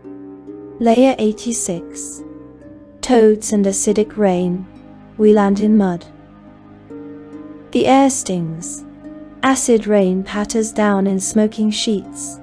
The ground seethes with toads and Biolagora, the 8 demons for the abyss. It is relatively sleepy, benign. 2 gods dwell here. Ramenos, the sleeping god of the bullywugs, who resides in a giant hollow tree, and Meliflo, god of the Yuan-Ti, who lairs in a snake-infested pit, a drowsy half-forgotten layer, shared by 2 slumbering divinities. Layer 87. The gates of heaven, we jump again and land on darkened cloudland, or something like it. The name is cruel, or perhaps literal irony. The gates of heaven.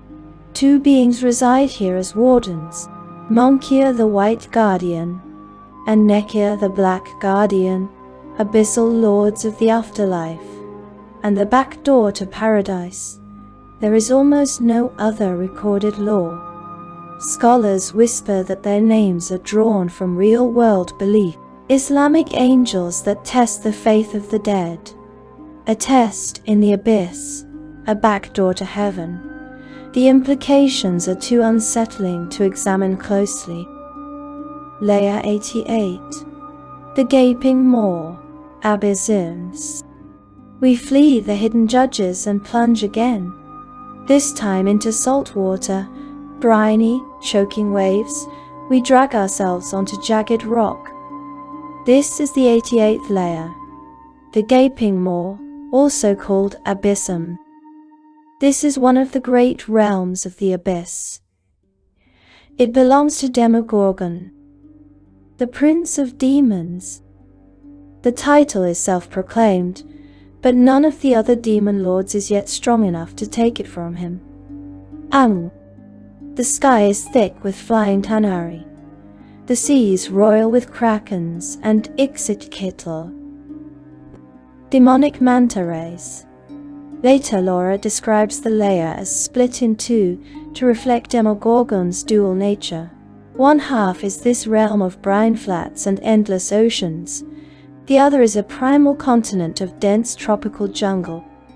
On that continent sprawls the screaming jungle, where enormous dinosaurs battle for territory against dire apes and Barlagura. Near the coast lies the capital, Lemuria. It is not safe. It is no Morglandar. It does not enjoy relative safety. Coming here is just asking to be ripped apart by hordes of demons. Unless one comes for the slave markets, some of the largest in the outer plains. Far out at sea rises Demogorgon's fortress, Abyssum proper, two serpentine towers in the middle of the ocean.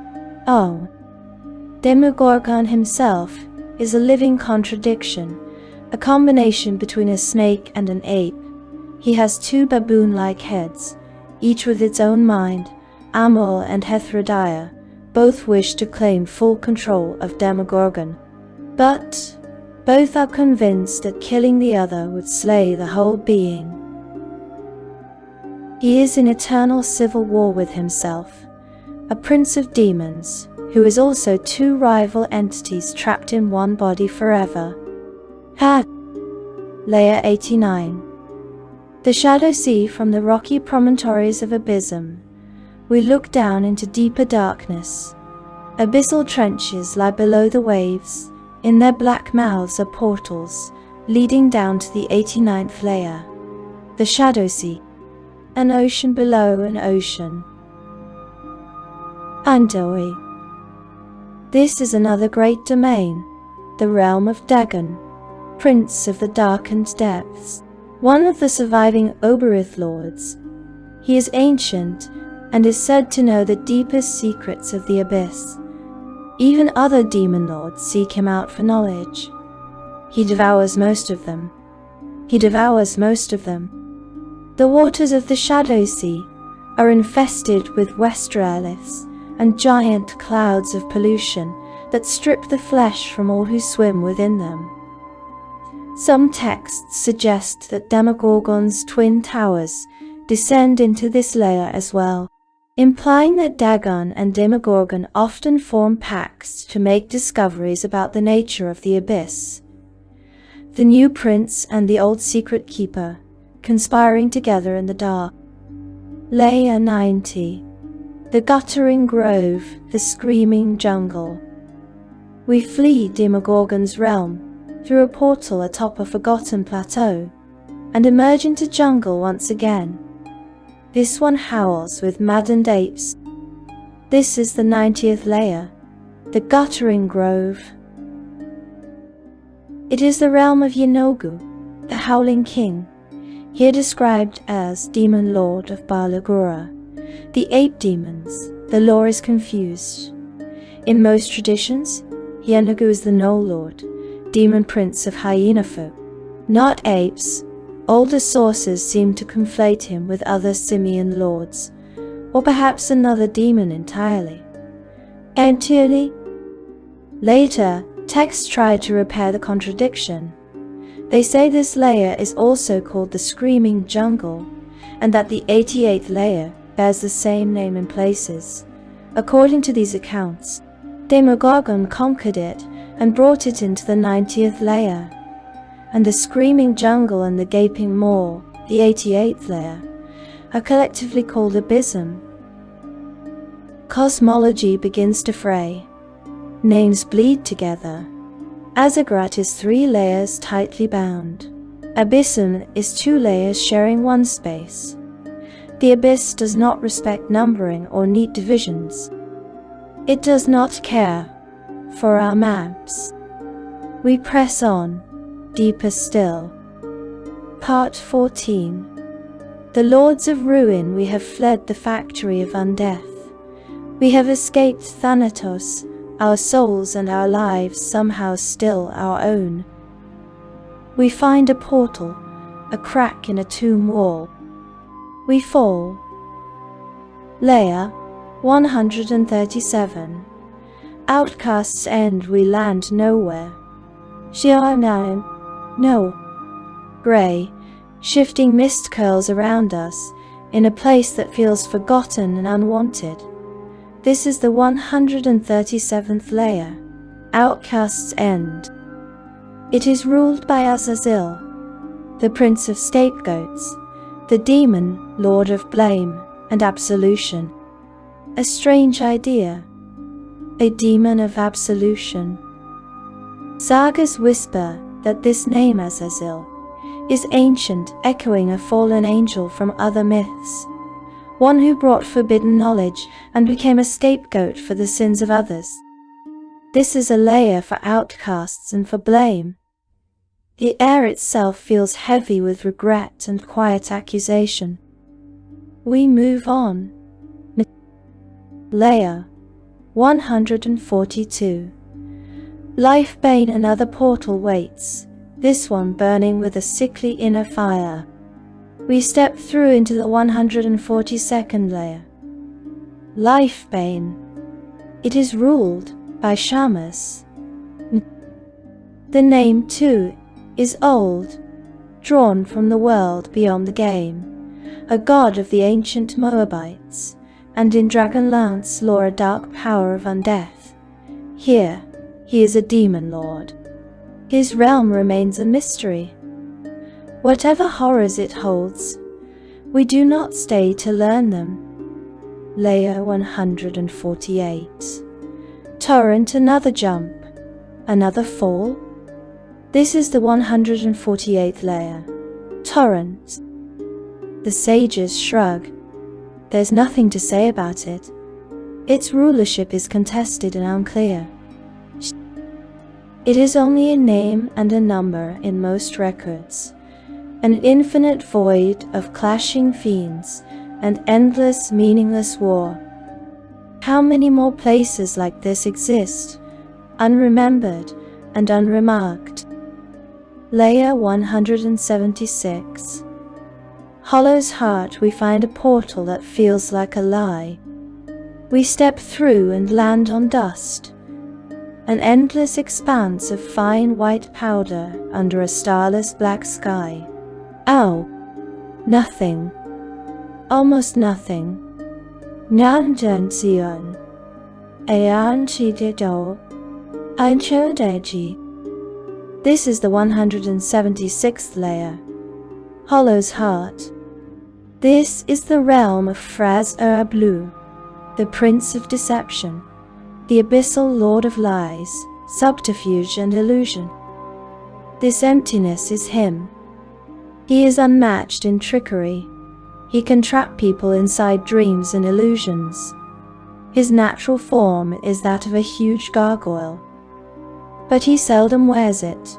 He prefers roles and guises, getting so immersed in these fictional roles that he loses himself in them for a while. And he is the ultimate method actor among demon lords. Most of his own cultists on the mortal plane aren't even aware that it is him they serve. Why then is his lair so empty? Because Fraz-Zoglu failed. Ishin Ishti Wanted. He was held captive by an archmage beneath Castle Greyhawk for 200 years. When he finally escaped and returned home, he found his once great lair of Hollow's Heart now a barren and lifeless lair. This white dust is the powdered ruin of his old dominion. And it tells it he is rebuilding. Slowly, across the blank plain, we see patches where new realities are taking root. The Blood Dunes, a hot desert of blood-red organic particles, where leeches and other necromancers lurk. The Drooling Jungle, a forest of fleshy trees with gasping mouths drooling out poisonous ichor, where the very ground is a rubbery sheet of skin, covered in thick black hair. The Hollow Sea, an inland ocean of befouled water, whose shores host crude, brutal civilizations of orcs, goblins, and ogres. The Scarwood, a forest filled with scarred survivors of Fraz-Zoglu's torment. He lets victims escape into the trees, waits a decade, long enough for them to develop a real sense of hope, and then sends his demons after them to finish them off. His evil is cold and patient. Enshan. At the center of the white void rises his capital, Zorak Melok, a sprawling circular city of corkscrew towers, twisted domes, and vast amphitheaters. It appears empty, aside from Fraz-Zoglu himself and his succubus consorts. It is not. In truth, this is an illusion, and the city is actually packed with tens of thousands of petitioners, all living out the afterlives of their dreams. They believe they are in paradise. This illusion of perfection and joy is slowly peeled away by Fraz-Zoglu, bit by bit. He is Michael from the Good Place, writ in abyssal script, letting souls build their own perfect heaven, solely so he can savor the moment when he tears it away. This entire layer is a lie, a vast, intricate, exquisitely cruel lie. Nothing here can be trusted. We must leave. Part 16. The maddening gulf we are running. We have fled the returned god of corruption and find a rift, a shimmering, unreal tear in the world. We pass through it. Layer 230. The dreaming gulf we are floating. We drift in a phantasmagorical dreamscape. Colors are wrong. Shapes are impossible. Gravity feels like a suggestion.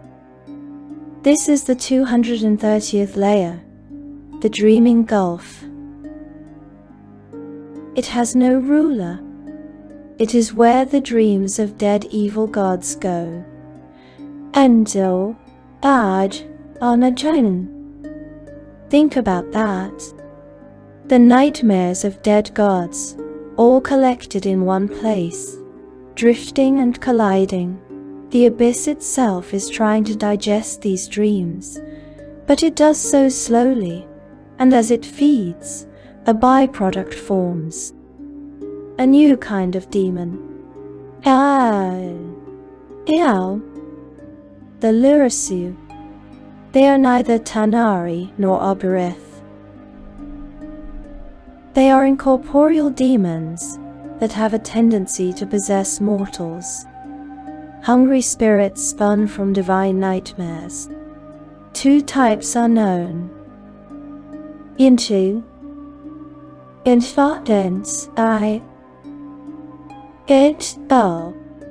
the Dibuk. These creatures possess dead bodies, preferring undamaged bodies so that they can pass themselves off as that person. They imitate the life they have stolen, run the body into ruin while engaging in all manner of depravities, and then flit off to find a fresh corpse. The Guabio. These possess living people while they sleep, clinging like psychic parasites. Their hosts don't even realize they're possessed until the spirit grows bored. Then it takes control and drives its host to go on a spree of horrific crimes. This beautiful swirling gulf is a factory, a production line churning out possessors. We feel them brushing against our minds, curious, hungry. We must leave. N. Layer 241. Pow pow, we find another portal, this one vibrating with pure fear. We jump. Ill. We land in pitch darkness.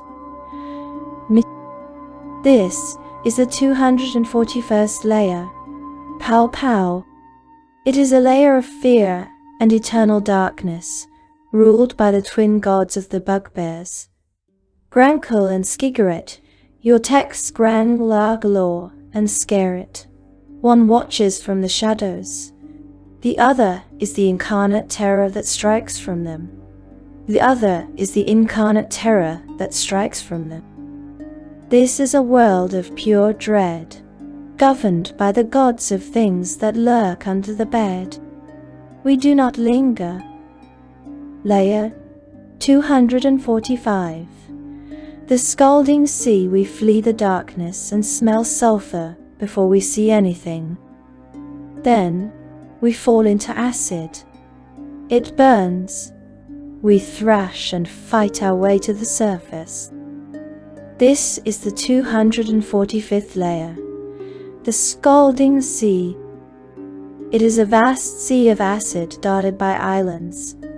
We swim as fast as we can, dragging ourselves onto one of the islands. The beach crunches underfoot. Nay, it is entirely made of black glass. Nade. There is a ruined town here, also carved from that same black glass. Faces and forms have been fused into the walls, twisted, half-melted visages, staring out in frozen agony. Some sources note that the entry for layer 191 is also called the Fountain of Screams. Is this the same location under another number? A different fountain that rhymes with the first? A hidden connection between the two layers? The sages do not agree. The scalding sea is contested. It is less a nation than a riddle made of acid and screaming glass. We move on. Layer 248. The hidden layer, we cannot endure the sound of breaking, whispering glass any longer. We find a portal in the mouth of a carved glass face and step through. We fall into wind. Howling heavy wind and punishing rain lash our skin. Endless torrential rain and frequent lightning rake a landscape of boulders and fissures. This is the hidden layer, the 248. Once, it was ruled by El-Tab, demon lord of hatred and retribution. He was imprisoned by the red wizards of Thay, bound in sigils and wards. He later escaped, but rather than returning, he now resides in Faerun. In his absence, his lair has been carved up by El-Tab's old Bala lieutenants. It is a battlefield of shifting fiefdoms. This layer is tied to our world. When the wizards of ancient Netheril first summoned El-Tab from the abyss, they brought chunks of this layer with them. Those fragments never truly went away. Now, scattered across Faerun, hundreds of pockets of the hidden layer, called demon cysts, linger like buried tumors in reality, wounds of the abyss left behind in the mortal world. We head for cover. Layer 274. Durao. We find shelter from the storm in a low stone complex that feels unnervingly orderly. Barracks. We have stumbled into Durao, the 274th layer. It has no single ruler. Durao is a staging ground, a point of embarkation for demons on their way to Gehenna, the neutral evil volcanic plain. An active battleground of the Blood War. This is a militaristic layer of wharves and barracks, built into the swamps and waters fed by the river Styx, iron streets and iron piers, reeking marsh and black water. Hordes of demons are always marching through the iron streets as they board massive barges. Officers shout, whips crack, war chants echo. We are in the middle of a military base. We hide. Layer 297. Bastor A. We sneak aboard one of the barges and conceal ourselves among the cargo, expecting a journey to Gehenna. The barge instead drifts to a gate and slips through. We are dumped into nothing. A vast wasteland of nothingness stretches in all directions. This is the 297th layer. Bastor A. The air feels cold and hollow. The plane has a strong connection to the plane of negative energy. Life feels thin here, as though it could simply unspool and vanish if we stand still too long. This infinite emptiness is ruled by Kral, the Lord of the Nothing. We should not be here. This is the antithesis of life, an anti-world built from absence. We find a crack and escape. Layer 299. The sighing cliffs. We squeeze through a fissure in the void and emerge on a cliff face. A sound greets us. A sigh. Then another. Then millions. A low, endless chorus of disappointment and longing. This is the sighing cliffs, the 299th layer. Maugio. It is ruled by Linkobus, the Lady of Regret, abyssal lord of depression and desire. She appears as a flame-haired, attractive elf with eyes of burning ice. She can read the desires in the hearts of others, and she feeds off their lusts. Nothing on this layer is simple yearning. Everything is twisted into hunger and shame. The very stone seems to exhale remorse. This entire plane is a monument to misery, ruled by a goddess who feeds on the regret of her subjects. We move on before our own regrets anchor us here. Layer 300. Feng 2, we turn away from the Elf of Sorrow and find a portal painted like a star, its frame studded with unfamiliar constellations. We step through. Andisena, Ananishjayo. We are in Feng 2, the 300th layer. This realm is ruled by two gods, Tumu, goddess of the North Star, and Luyu, god of epidemics, names borrowed from the celestial bureaucracy of Karata-style law. We have heard these names before. Back in the Wells of Darkness, on the 79th layer, they appeared in the stories of prisoners. There it was said, Mayuan, the killer of gods, a half-dinosaur, half-humanoid being who killed 10 gods before being defeated by Tumu, goddess of the North Star, and Luyu, god of epidemics. These two rulers are the ones who defeated Mayuan. Nishalkissanatio. Adstepsis. Are they truly free and enthroned here, or imprisoned and ruling from afar? Are they bound in the wells and reflected in Fengtu, or do their legends simply cross and not in contradictory texts? The lore does not say. The chaos deepens. We do not stay long. Enti. Leia 303. Solfan or We flee this new tangle of divinity and punishment. We emerge coughing. Smoke.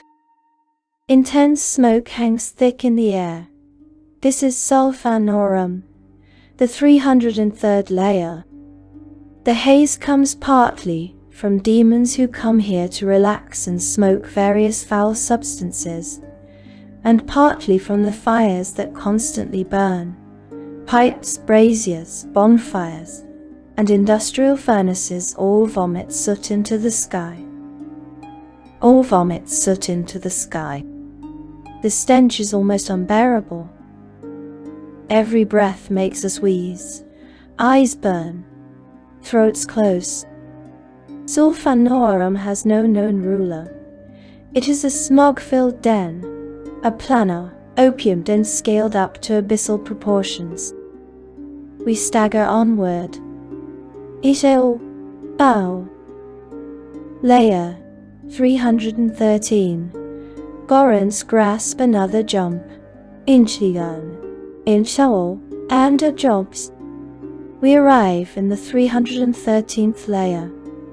Gorans grasp. Almost nothing is recorded about this realm. There isn't much information about it. It is listed as contested, fought over by unnamed fiends. Another infinite battlefield. Another wound, where the abyss hasn't bothered to assign a face or a story. We keep moving.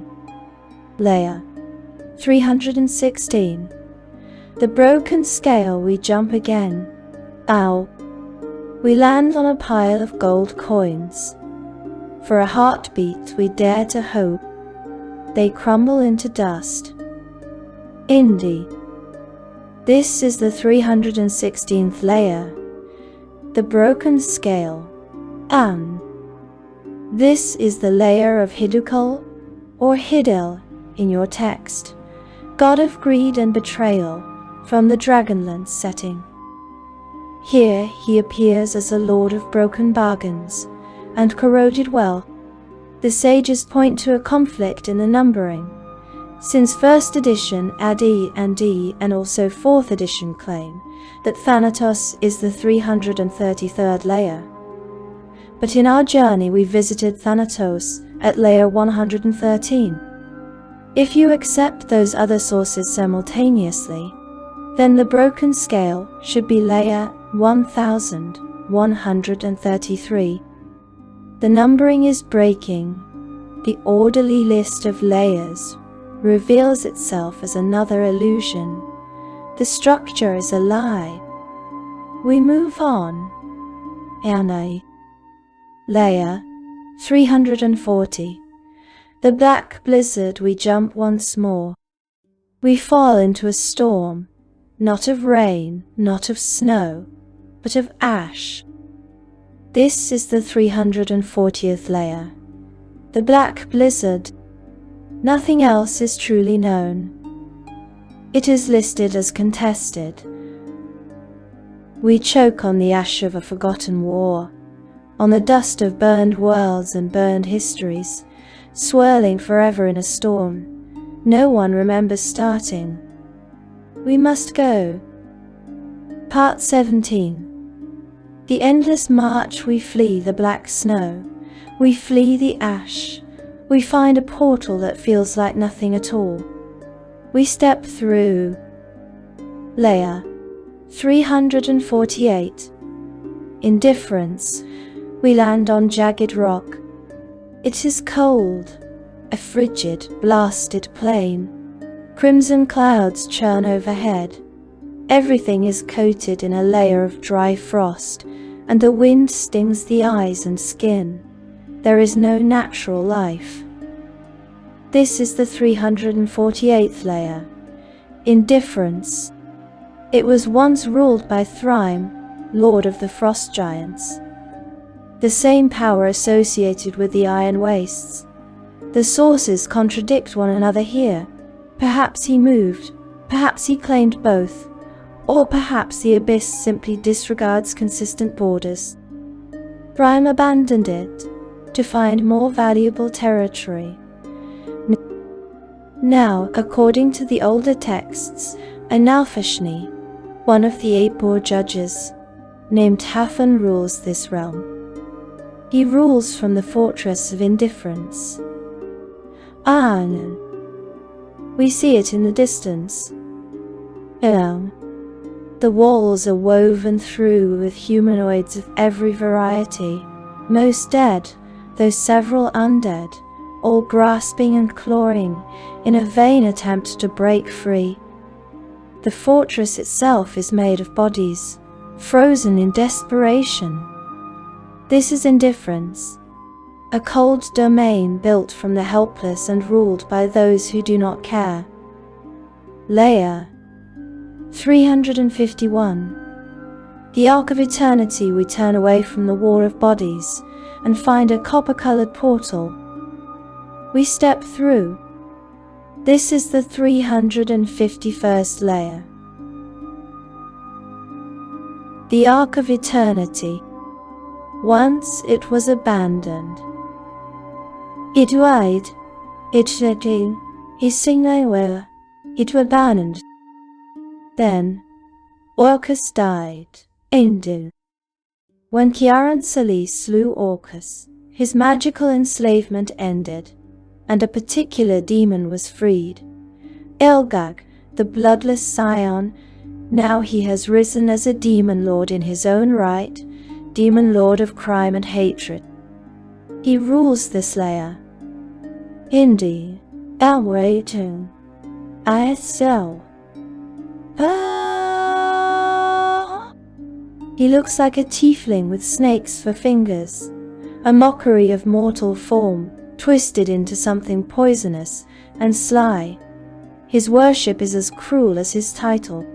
He asks his followers to worship him through the ritual slaughter of criminals.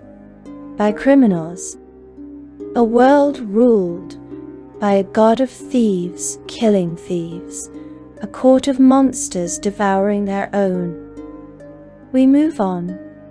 Layer 377. The plains of Galanshu, we flee, the snake-fingered lord, and find a dusty portal. We stumble out choking. Dust. Dust. Dust so thick that you can hardly see more than an arm's length in front of you. Breathing is difficult and painful without a mask. The light is a harsh blue, and the air reeks of rapid decay. We are in the plains of Galanshu, the 377th layer. When Chiching Si, Omzio Krell, also. We look down and scrape away the dust. The ground is not raw. The ground is made of flesh, bones and blood that have all been ground into dust by the countless hooves of generations of Ammonites, the ram-horned fiendish centaur, demons. This is their home. It has no central ruler, only warring factions of Ammonite warlords.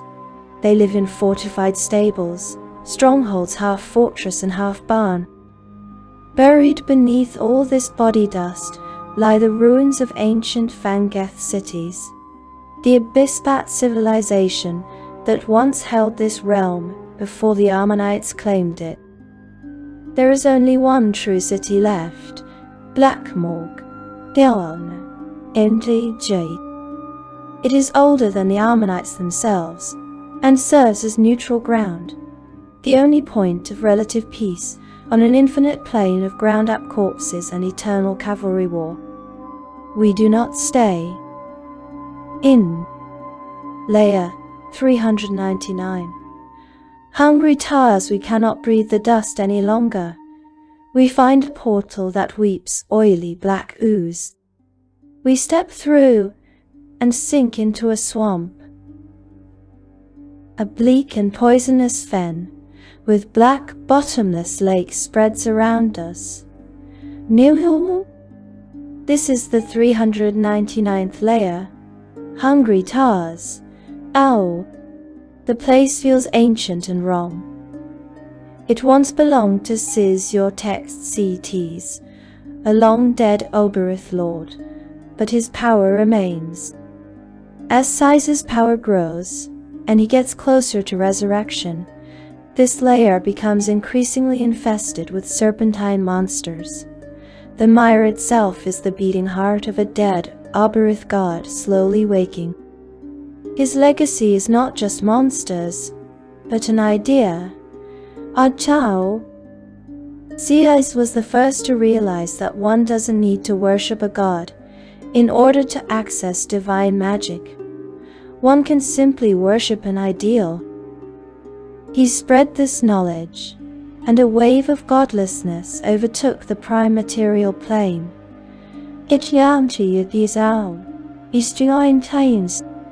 This swamp is the source of that blasphemy. The notion that gods are unnecessary, that faith can cling to concepts instead of thrones. A heresy so profound that it became a layer of the abyss. And its originator is stirring back to life. We wait for the nearest exit. We must leave. Part 18. The Judgment of Woe. We flee the waking swamp. We flee the godless thought.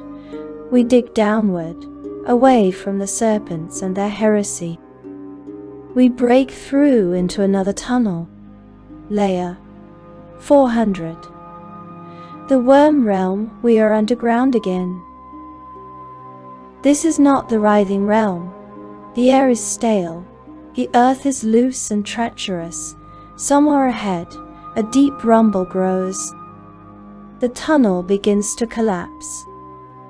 This is the 400th layer, the worm realm. It is a layer of endlessly twisting tunnels dug out of constantly collapsing earth. Death by suffocation and being ground up are common. Even if the shifting earth spares you, the air may not. Death by disease or poison will. As the atmosphere is thick with fungal infestations, this constant rot is believed to spring from a feud between Zuktmoy, the fungus queen, and Erdlan, the ruler of this realm. Erdlan is the mole god of evil gnomes, a divinity of greed and bloodlust. The entire collapsing world is his burrow.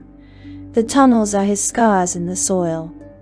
The worm realm teems with his worshippers and favored beasts. Gnome petitioners, mephits, purple worms, oozes, and umber hulks, all chewing and clawing through an ever-falling maze. We cannot stay. We cannot breathe. We dig upward. Layer 401. Woeful Escarand. We burst through the earth and stagger onto the slope of a titanic mountain. This layer is nothing but this mountain, rising into a dim, hateful sky. Its flanks are carpeted with weak, writhing, grub-like figures.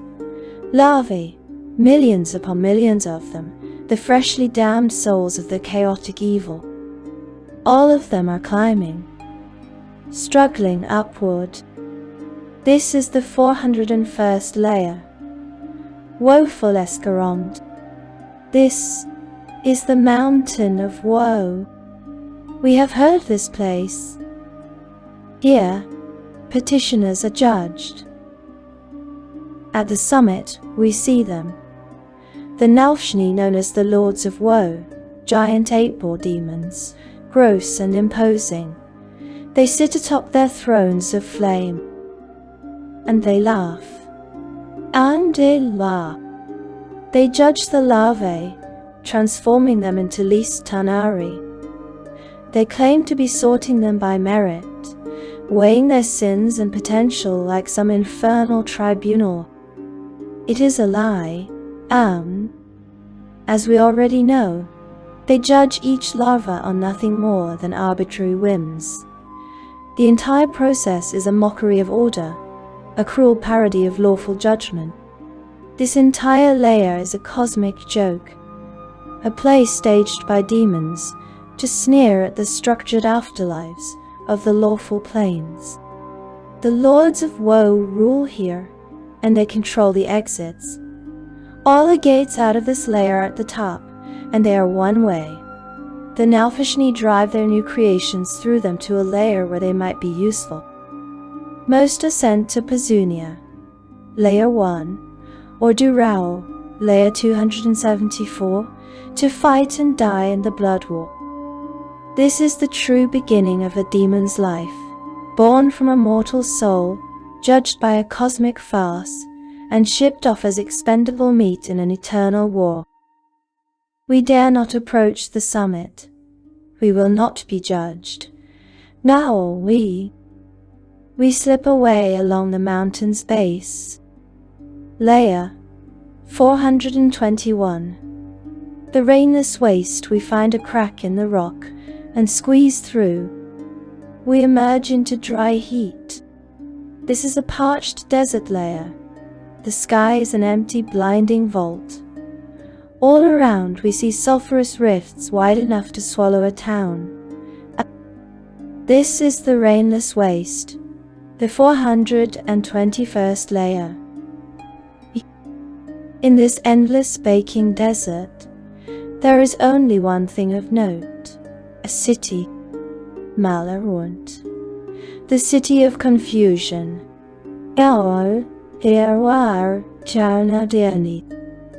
It clings to the edge of one of these rifts, a precarious settlement overlooking an abyss. And it is strange. Demons aren't allowed here. See, Instead, the city is run by archons from Mount Celestia, lawful good celestial beings, here at the very edge of hell. But something has gone terribly wrong. These archons are all in different stages of slowly turning chaotic evil. Now, Imcha, Ku, their leader, Aluel, is a fallen archon. She is chaotic evil but still thinks she's lawful good. She's even half demon now and doesn't realize it. What happened? Ages ago, she was tasked with escorting a lost soul to Mount Celestia. She delivered the wrong soul. An evil soul who planted a seed of malice in her heart. She followed that seed here instead, convinced she was on a righteous mission. Convinced she could cleanse the spirits of the abyss. Inishadi, Wanadiel, now, she has failed. The city is a trap. She has created an invisible web of illusion that blankets most of the city. When anyone brushes up against one of the strands of that web, the city conjures an illusion of their fondest desire. If they pursue it, they're given everything they've ever wanted in a flood of sensory impressions. The illusion never ends. The streets are full of these unfortunates, the dream cursed, standing motionless and smiling, lost forever in private paradises. Everyone else in Malarund learns to live in constant denial of their desires, terrified that even a moment of longing will snare them. This is the city of a fallen angel, a trap of hope in the center of a desert of despair.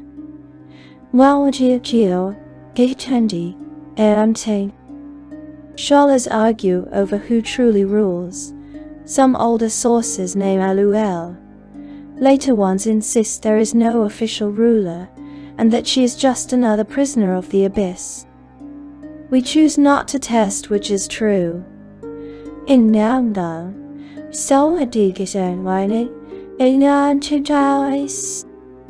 Leia 422. The White Kingdom. We back away from the city of broken dreams and find a portal hidden in a sulphurous vent, rank with the smell of carrion. We step through into a land of dust and bone. Up is bone, and two. This is the 422nd layer, the White Kingdom, and the Old. This is the realm of Dorasane, king of the ghouls. An, Alchiatal. So, so. Here dwell the true ghouls, a more civilized ghoul, who have built a cosmopolitan society of flesh-craving aristocrats. Pallid nobles dine in bone-walled halls, sipping blood and gossip with equal hunger. Dorasan, himself, was once a vassal of Orcus. But the White Kingdom has a problem. It connects to another layer. Yenugu's army came through that connection. The Null Lord invaded. Dorasan was forced to swear fealty to him instead.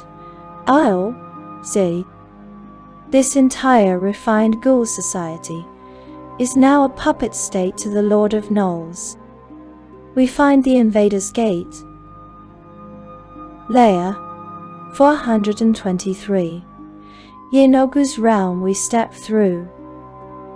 We arrive in a forest, a dismal, fetid place. This is a dismal, fetid layer of endless yellow forests and savannas. The air is hot and foul. The grass cuts like razors. The water in the ponds and streams is poisonous. This is the 423rd layer, Yenogu's realm. This is the home of the Prince of Knolls. Andiel, Intasi, Okshade of the Tao Tone, and Jaum Se. As earlier lore suggests, Yenogu's status as a god fluctuates between demon prince and lesser deity. His power flickers with the fervor of his worshippers. His realm is a hunting ground. Here, his gnolls hunt lesser Tanar'ri, and any mortal who's foolish enough to enter. Packs of hyenas and hyena folk prowl the savannas, leaving only bones in their wake. Yenogu rules from a white mountain that's actually a pile of bones of those he's killed. Later accounts describe his palace as mobile, resting upon stone rollers so that it can be pulled around the layer by thousands of slaves. This layer was not always his. It previously belonged to Bechard, an Obirith lord, not Baphomet, as some confused retilings claim. Yenogu slew Bechard and took his domain, but his death throes have spanned millennia. Bechard is essentially a corpse who's not quite dead yet. Once a year, Yenogu's bone palace halts at the location of Bechard's enormous decomposing body. There, Yenogu communicates telepathically with him and learns secrets of the ancient abyss. The demon Lord of Knolls listens to the dying whispers of the lord he killed, gleaning scraps of primordial knowledge from a corpse that refuses to fully die. This is a savage realm, full of gnolls, hyenas, and the lingering consciousness of a murdered god. We move on before the hunt catches our scent. Part 19. The alien and the damned we have to move. The howls of the gnolls and the whispers of the dying Obirith are too much. We find a burrow, a hole not carved by Yenogu's slaves. It squirms beneath our hands. We follow it down. Leia 444. the unnamed morass we emerge slogging through mire. We are in a soupy morass of sticky mud.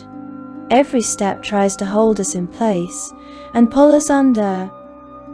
This is the 444th layer, a realm with no recorded name. The mud is thick, heavy, and wrong. Things float in it.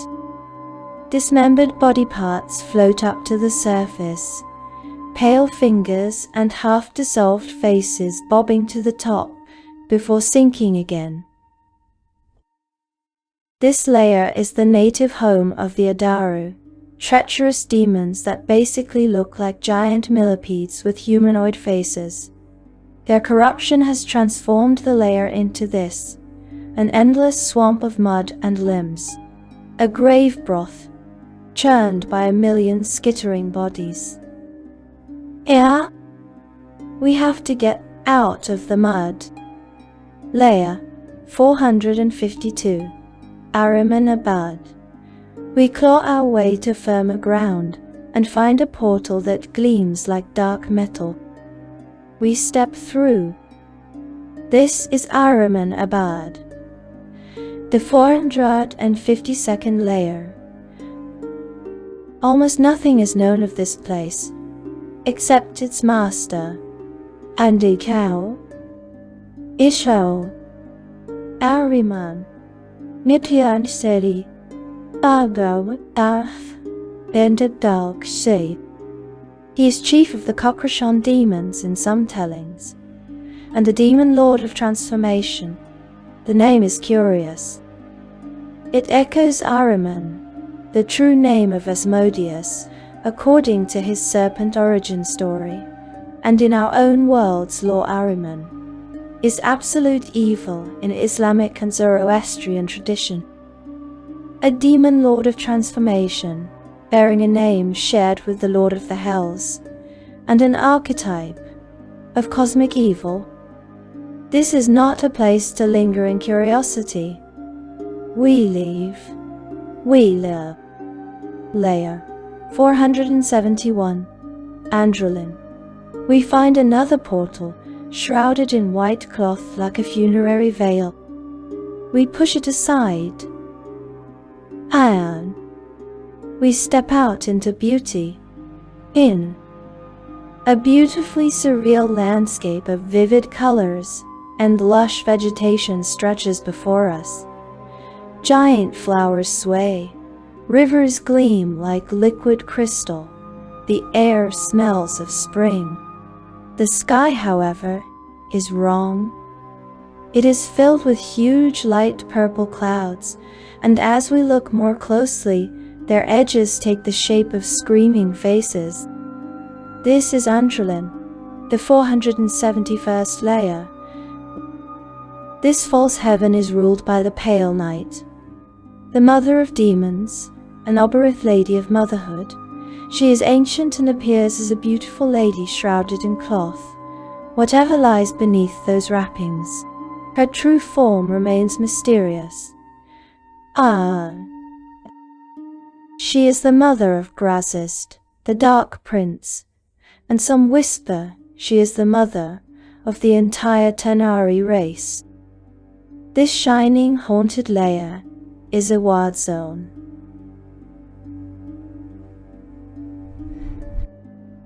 A layer of constant conflict, but not demon against demon. Here the battle is good and evil. The lore is tragic. Long ago, the Eladrin, the Celestials of Arborea, invaded the Abyss. Pale Night tricked their leader, Ascadal, into a pact ostensibly to protect Eladrin children. Joe. It was a lie. The pact bound them to this layer of the Abyss, here in this beautiful prison. For centuries, Pale Night and her demons have been picking them off one by one. Ow! In response, Eladrin have been invading this layer ever since, hoping to free the children. The children themselves never age. Despite the elms that have passed, they are still children due to the magic of the pact. We are standing in the middle of a 1,000-year war over stolen, immortal children. We see the opposing camps. Malenberg is the rallying point of the Eludran forces. Most of the rescued children are here, safe for now among silver tents and singing blades. Gandioria is the darkened town of crooked towers, the demon capital, where pale night servants gather and plot.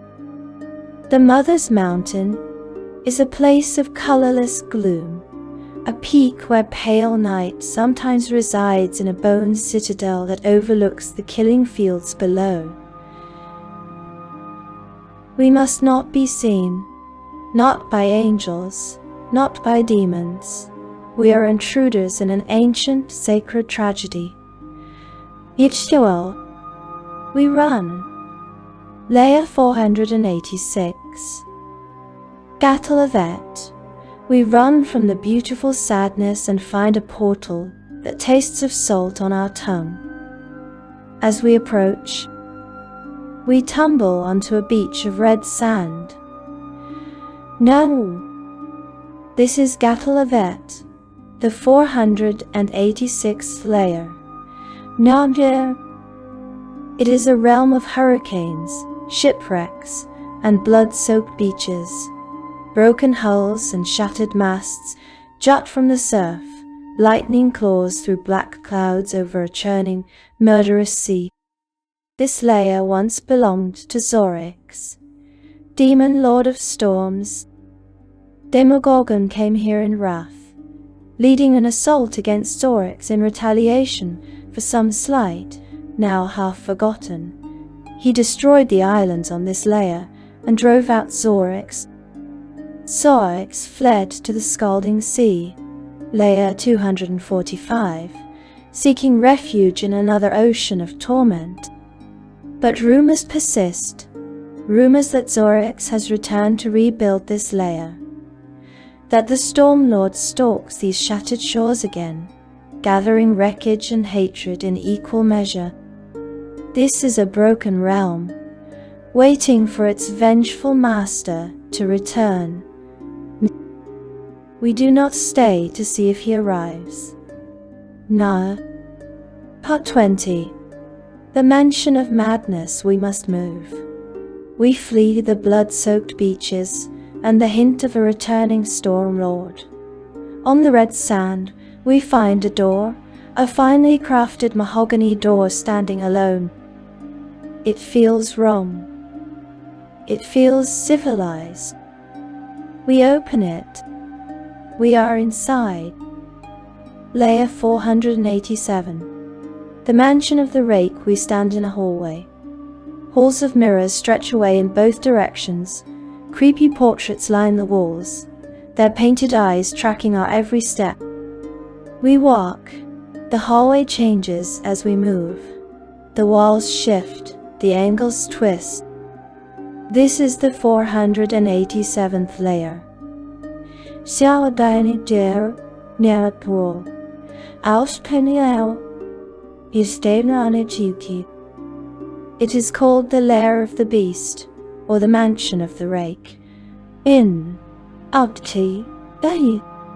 This entire layer is an infinite, ever-changing, barely designed mansion, collapsing staircases, corridors packed with unsettling portraits, shifting walls, and secret passageways hidden behind panels and hearths. We are inside a cosmic Castlevania, and it has a master.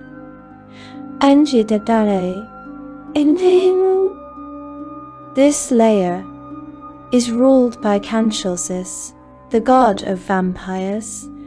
He is a relatively new deity who has yet to master the divine energy flowing through him. From time to time, he bursts into a feral rage.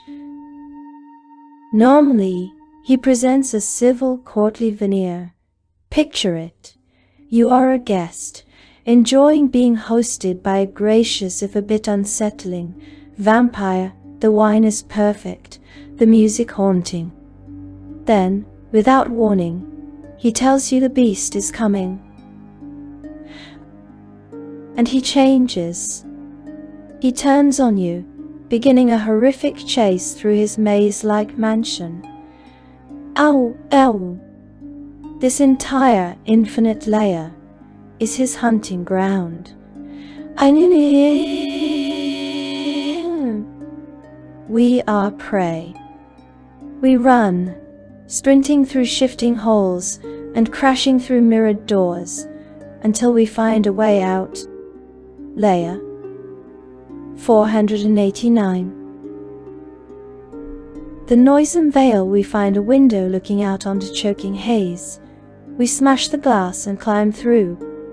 We land on hot rock under a sky of smoke, a haze of acidic gas blasted out by volcanic vents. This is the noisome veil, the 489th layer. It is a blasted landscape of volcanic vents and ravines. The ravines boil with writhing worms. The worms are saving us. They breathe the acid gas in and exhale it as normal breathable air, but only close to them. In a 50-foot radius around the ravines, away from the churning gullies, the atmosphere strips lungs and eyes. This realm was once ruled by a Bala named Tanar'ri, but he has since gone missing. The layer is now contested, its ash and stone claimed piecemeal by whoever is strong enough to endure the air. It is loud. The name Noisome Veil does not come from the gas, but from the sound, the constant and maddening rustling noise the worms make as they crawl over each other. A world of acid smog and endless chittering.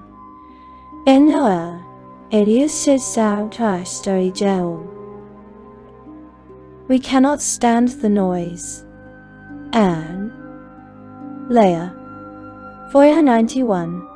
The steeping aisle. We run from the ravines and find a portal that smells of stagnant water. We step through. We stand on a small loathsome island, a patch of rock and muck in a sluggish grey sea. This is the 491st layer. The steeping isle.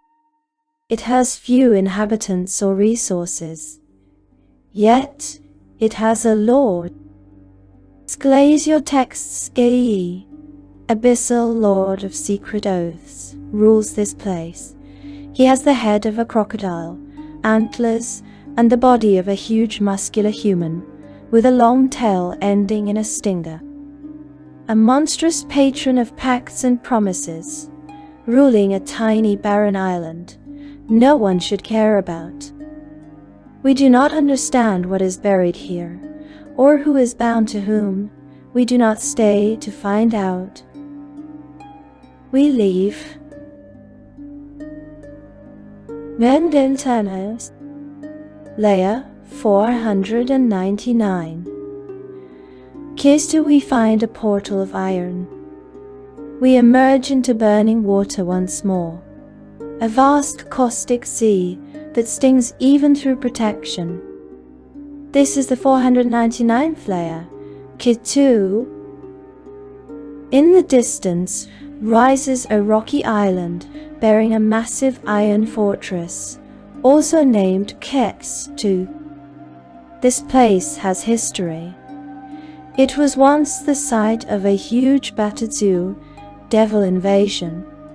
They failed. The fortress stands as a monument to a lost campaign in the Blood War, a rusting scar where devils tried to take a foothold in the abyss and were repelled. We cannot swim the acid channels for long. We force our way inside the fortress and search for another way out. Layer 500. The unnamed red jungle. we find a portal deep in the iron halls. It glows red like a wound. We step through. We are in a jungle of red. Overgrown red vegetation of every imaginable variety crowds around us. Crimson vines, scarlet leaves, flowers like bleeding hearts. The sky is red. In the distance, an ocean, the color of fresh blood, heaves and crashes. This is the 500th layer. It has no formal name in most records. But it has a ruler. Kali, the Black Mother, a Vedic goddess of life and death, reigns here as a demon queen. We have seen her name before. In Layer 99, the Star Realm, where she tortures her prisoners. The sages also say she rules the 643rd layer, the caverns of the skull. One goddess, 3 layers. Either the lore is fractured, or Kali's reach extends across the abyss in ways mortals barely comprehend. The chaos of the cosmology deepens. We are standing in a red jungle, under a red sky, in the domain of an angry goddess who wears annihilation as a necklace. We leave before the mother notices us. Part 21. The twisted heavens we are falling. The red jungle of Kali dissolves above us. We tumble into an empty void. Layer 503. Torima, we keep tumbling. There is no ground. Our hands catch a thick rope, dangling in nothing. We look around. This is Torima, the 503rd layer. It has no bottom. It is like the grand abyss, though less narrow. An immense vertical void, but where the grand abyss is a raw chasm. Torima is littered with debris. Pillars, ramps, connecting beams, and perches float in the dark, hanging from ropes and chains dangling seemingly from nothing. It is a world built out of wreckage, suspended in emptiness. Naturally, flying demons inhabit this layer. Nabasu, Vrox, Kazmi, Succubi. Alongside them soar other winged horrors, gargoyles, harpies, and abyss bats. Gravity is strange here. Objects have their own central gravity, so you can stand on any side of a platform or pillar as if it were down. But the layer itself also has gravity, and it shifts capriciously. If you slip, you fall, forever, until you smack into another hanging object, or perhaps get plucked out of the air and eaten. There are people here, not just demons. A rather large amount of tieflings live in the hanging settlements and scattered platforms, keeping in touch across the void with a network of drums whose rhythms echo through the dark. One notable settlement is Honor's Nest, a giant floating collection of timber, bones, earth, and stone pillars. It serves as the main nesting ground for the layer's Nabasu, the gargoyle demons, and as a tenuous hub for trade and intrigue. This layer is ruled, at least nominally, in older lore names it as the realm of Passel, one of the true names of Pazuzu, the Sky Lord of the first layer. Here, he basically neglects this layer, treating it as an afterthought compared to his dominion over Pazunia's skies. Later texts add another wrinkle. Pazuzu took Torima from Lashth, demon lord of monstrous birth, who now languishes in his chains. She is imprisoned somewhere within this drifting labyrinth, an ancient terror bound in a forgotten corner of a neglected kingdom. We are clinging to a rope in the floating prison of a god who barely remembers he owns it. We climb until we find a portal anchored to a broken tower. Young Layer 507.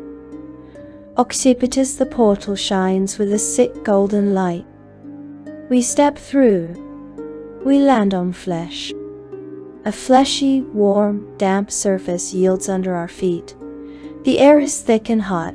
Far overhead, the sky is made of fiery blobs of plasma that streak and burst from a mountain in the center. A mountain shaped like a half-buried skull.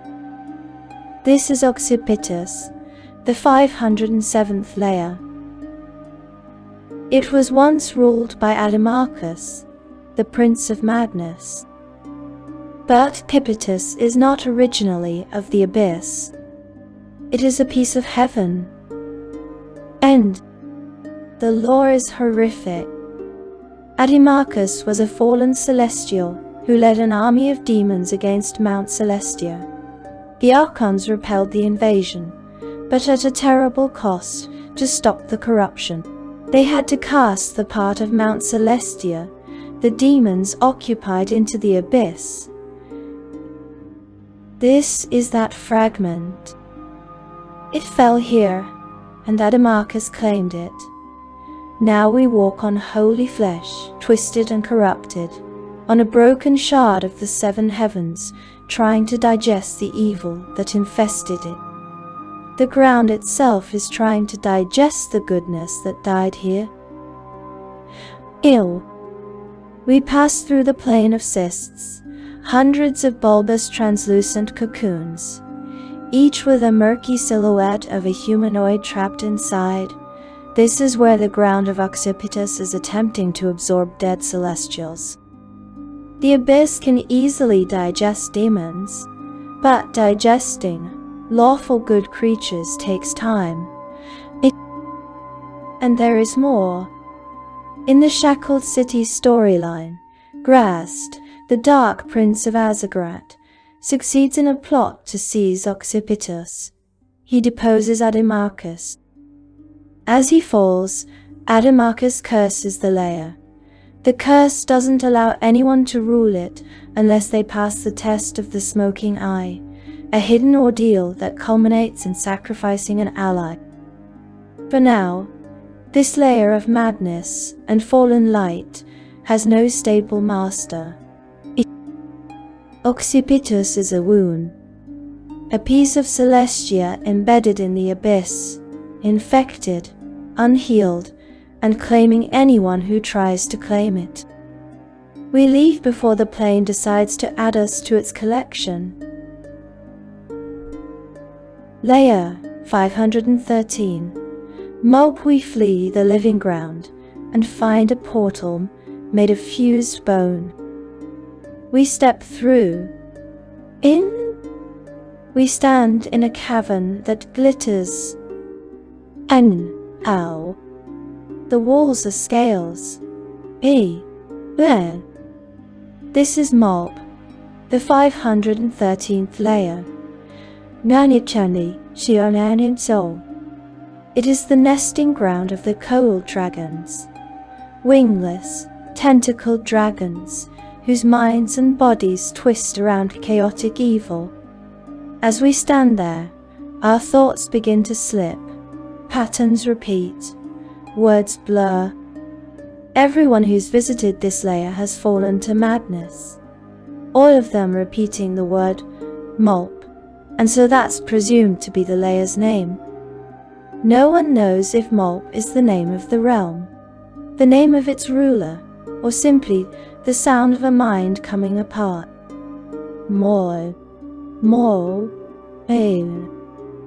We leave before we start chanting it too. Layer 519. The March of the Pierced Men. We find a portal that bleeds and step through its dripping frame. We land on a parade ground.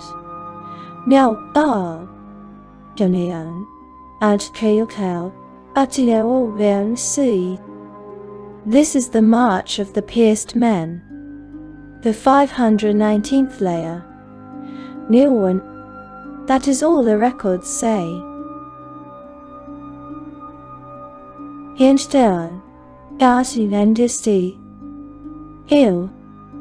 No known ruler, no map, no description beyond its name, only an image implied.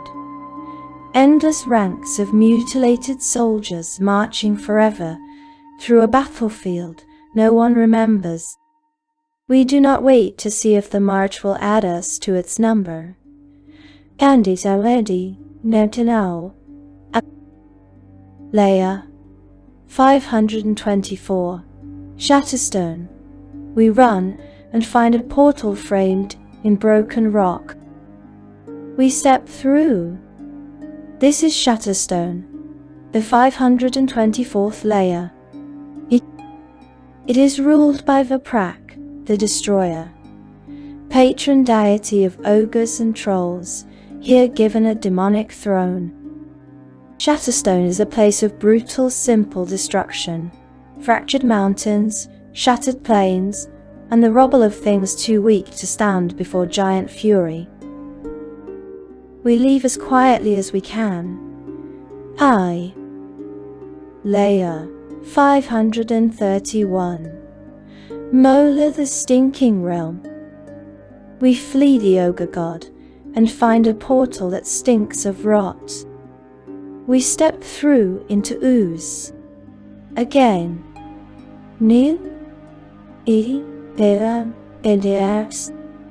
This is Mola, the 531st layer, also called the Stinking Realm. It is ruled by Jublex, the Faceless Lord. Yet Jublex already contests Shakla layer 222. With Zuktmoy, does he rule both? Did he lose Shakla and retreat here? Do the dates overlap, or are we seeing different eras laid atop each other? The sages do not agree. The abyss does not bother to clarify. No. Like his other realm, this one is a revolting place of ooze, filth, and decay. It is also a graveyard of civilization, a place of long-dead empires representing the nadir of civilization. Ruined cities slump into slime, their last monuments dissolving into sludge. There is one settlement, Thulgrim, little more than a collection of rotting shacks. Its citizens are exhausted and hopeless. At the center of the layer yawns a pit, the maw of eternity, a 15-foot wide pit with no bottom. The hopeless citizens of Thulgrim frequently throw themselves into the maw, not knowing or caring if they'll fall to their deaths, fall forever, or get spit back out somewhere else. There is a secret. Inside the maw is a portal. It leads to a random place. Sometimes another layer of the abyss, sometimes an entirely different outer plane. The maw is the only real hope in this realm of slime. A random, suicidal escape hatch. We do not gamble on it. We find another way out. Layer 537. Vudra. We find a different gate, one that breathes hot, wet air. We step through. We arrive on an island in a vast red sea. And this is Vudra, the 537th layer, a sweltering layer dominated by a sea of blood. Everything here is poisonous, including the air. Our lungs burn with each breath. This layer has a queen. Shaktari, Queen of Meriliths, rules Vudra and Dijiki. Her name is familiar. We saw it in the Wells of Darkness, on layer 79, where she was listed among the prisoners. She was one of the very few to escape that abyssal prison. This is her new realm, a poisonous ocean of blood and venom. She is a true success story of the abyss, shattered, bound, and yet risen again to claim a domain of her own. We cannot breathe here. We must go. Part 22. The Alchemist's Void. We have fled the poisoned sea, the realm of the escaped Marilith Queen. We find a portal that feels hollow, a perfect black circle. We step through. We are in a void lacking light or atmosphere. There is nothing, no ground, no sky, no sound. This is the 548th layer, Gavon. There is just one feature of this otherwise empty void, a giant metallic orb floating in the endless dark. This orb is the home of the layer's ruler, Hagen, Daemon Lord of Alchemy and Artifice. His spherical fortress is his entire realm, full of golems and other constructs of his own making. Hagen has a unique power. He can exchange the layer's void for other elements. With a thought, he can make the whole place a sea of magma, or turn it into a realm of lightning. Gavon is his laboratory, an infinite, empty bottle for his cosmic. His castle, the Kaidan Palace, is believed to actually be grown from Deuras's body. This is the source. Other demon lords, such as Demogorgon, come here to tap into this layer's power for their own experiments, creating hybrid demons from stolen flesh and stolen souls. The Flesh Forges are the workshop of the Abyss, a world-sized foundry of living flesh. We cannot watch what they build here.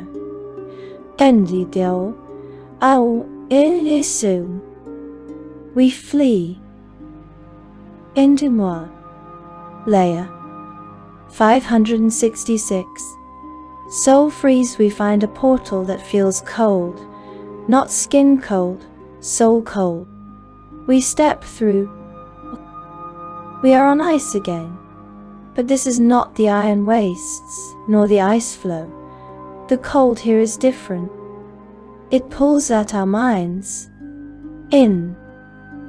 This is the 566th layer, Soul Freeze. It is a vast expanse of ice and snow, but the cold does more than numb flesh. Here, the cold freezes even thoughts and emotions. Feelings are pulled out of you and drift as ice crystals on the wind. We feel our anger fade, our fear turn brittle, our hope shatter into sparkling shards. This layer has a master, Azarog, the Winter Warlock, Demon Lord of Cold and Ice. He used to be an evil elemental prince before taking on demonic power. He steals our very spirit, simply by existing here. We force our numb bodies to move. We must go. Part 24. The Queen of Delights. We stagger through the snow until we find another portal. It shines warmly. It feels gentle. It promises relief. We fall through it gratefully. We land on soft grass. The sky is a permanent sunset. Around us stretch panoramic mountains, lush plains and a scarlet sea. It is likely the most beautiful of all the layers of the abyss. This is the 570th layer, Chandelavri. Oh, it was not always so. It used to be a layer of heaving hills of flesh and gaping orifices, a more typical abyssal horror. It has been remade. She remade it. Malcanthet, the queen of the succubi, Messiahs. She rules this realm, and its beauty is designed by Malcanthet to lull visitors into a false sense of safety and relaxation. Beneath the gardens and palaces lie endless torture chambers and laboratories. Most mortal visitors never see those horrors. They live their short lives here in bliss and luxury until they become completely corrupted. Then they are killed, and their souls are consumed by Malcanthet. Her palace crowns the capital city, Rivenheart, a vibrant city where all desires can be sated. The streets are full of mortals, or of demons perfectly pretending to be mortals. There are other cities. Mayhem Manor. Your text Mayhem Manor is the city of artists, where beauty and depravity blur. Eston is a fortress city on a remote island, where Malcanthet keeps her rarely used army of incubi, and sends servants who have displeased her for torture. There is even the puzzling hedge, a vast hedge maze. Legend says whoever reaches the middle of the maze is granted their heart's desire.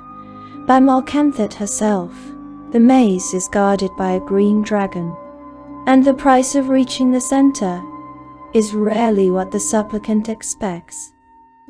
No, this entire plane is a honey trap, a paradise of corruption. It may be the most dangerous layer of all, because it is the one we may not want to leave.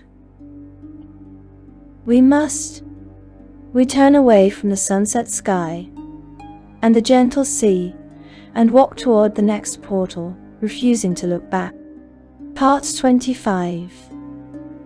The deepest prisons, we are getting deeper. The numbers on the layers grow larger. We must be close to the bottom. If there is a bottom. End in tail. We flee the succubus queen's false paradise and find a portal that raves, whispering madness. We step through. End a cell.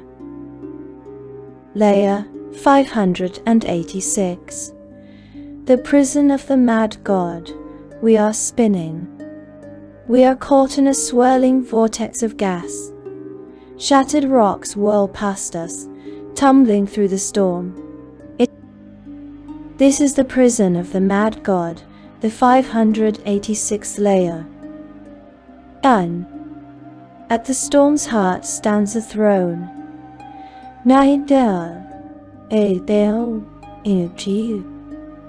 On that throne sits Tanar'ri, the mad god of the Dera, twisted deep dwarves. He was cursed into madness and banished to this layer by Ilsenstein, deity of the mind flayers. Now he is tormented by illusions of the things he fears most, unable to tell real from unreal. Once every 50 years, he is granted a moment of lucidity. In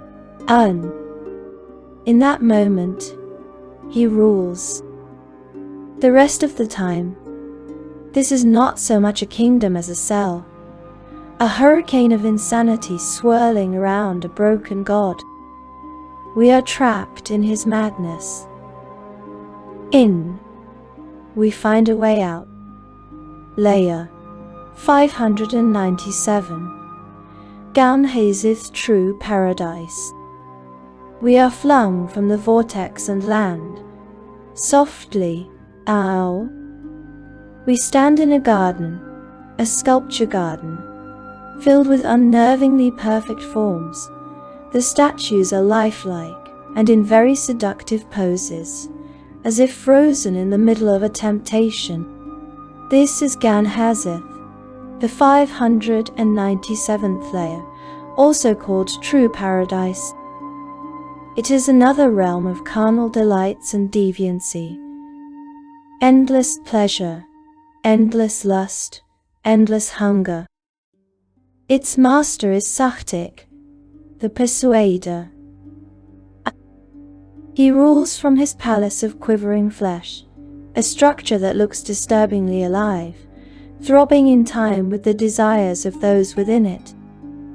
This paradise is rotten. We leave. Layer 600. The endless maze. We run from the flesh palace and find a doorway that leads into a hallway. The hallway turns, then turns again, and again. We are lost. We are in a maze. This is the 600th layer. The endless maze. This is the realm of Baphomet, the prince of beasts, abyssal lord of minotaurs and beasts. He is a hulking, 20-foot-tall brute, with a bull's head and cloven hooves. This is not the philosophical Baphomet of balance and mystery from other traditions. This Baphomet is a psychopathic raging murderer and mad scientist. His lair is his nature. A never-ending labyrinth. The corridors are usually 10 feet wide. There is no natural illumination. Blood smears and mangled bodies are common sights along the walls. The maze is not uniform. The closer you get to the center, the more the architecture is in good repair. The further you go outward, the more crumbling and natural-looking the passages become. This labyrinth touches other labyrinths. The Valley of the Crypt Things in Thanatos, the puzzling hedge in Tanar'ri. All mazes can, in the right or wrong way, lead here. The endless maze teems with minotaur tribes, Garistros, and other breeds of demons created by Baphomet. Where are they made? In his Tower of Science. The Tower of Science is a 200-foot-tall tower, with bridges at different heights connected to various levels of the maze. It has 16 floors, each dedicated to a different scientific area of interest. There are floors for torture, floors for death, floors for skinning, floors for taxidermy, floors for vivisection, dissection of living patients, floors for flesh grafting, floors for breeding experiments. This is his laboratory. He spends more of his time here, among specimens and diagrams and screams, than in any throne room. He is not alone in his own maze. As you explore, the maze may fall away as you come upon a wide circular plain of bones. In the middle lies the bone castle of the Pale Knight, the mother of demons, from layer 471 in. She maintains a secondary stronghold here, a bone citadel rising from a sea of skulls and ribs. Baphomet doesn't intrude in this region, and Pale Knight leaves him alone in turn. They are neighbors. The mad scientist and the ancient mother, they are neighbors, sharing one monstrous labyrinth. Hades. The maze also crawls with Baphomet's enemies. Minions of Grazist and Yenogu patrol the passages, searching for a way to strike at the Prince of Beasts, to assassinate or overthrow him. But, of course, they get just as lost here as any other visitor. Baphomet does not care. The maze is his greatest weapon and his greatest defense. As long as the corridors twist and the paths shift, everyone else is just one more animal lost in his experiment. Part 26. The final depths. We stumble out, coughing on ash. We stand in a city, a vast city, broken by the ravages of war. Everything is burning. This is Conflagrum, the 626th layer. A layer of fire and ruins. Only one structure remains intact. A great palace, the Palace of Alas, Lord of Infernal Light. A blinding flame always emanates from this palace. Alas is the abyssal lord of fire and destruction. His lair is a war camp and launch pad, home to an army of Armites and Babau. Each soldier carries a torch bearing a flame from the body of Alice himself. They take his fire with them on raids to the other lower planes. A world of arsonists. Layer 642. Vesen, we flee the burning city and find a portal that feels like hope. A trap. Now enter. We step through. One. And out. We arrive in a forest that looks normal at first glance. Trees, undergrowth, dappled light. This is Vesen, the 642nd layer. And eternal. In Tao. It is a trap layer. It operates on a cycle. First, a portal opens to some world in the prime material plane. Second, the demons of this layer invade. Third, they are pushed back by the mortals. Fourth, the mortals, goaded by their streak of victories, invade the layer. Fifth, they encounter more victories, seemingly taking over the layer. Sixth, the portal closes. The victorious mortals, almost always good aligned, are now trapped here. They try to build a new home. They hope to cosmically rain an abyssal layer to one of the upper planes, to redeem this ground and drag it upward into the light. It never worked. Before long, the corrupting influence of the layer itself affects the mortals, driving them either to kill each other or transform into demons. Either way, they belong to the abyss. The entire layer is a machine designed to harvest triumphant mortal armies. By choice, it has no single ruler. The trap is the master. We move on before Vesen decides that we too are ready to be harvested. Layer 643. The caverns of the skull. We cannot trust victories here.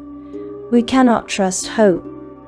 We find a portal shaped from bone and step through it.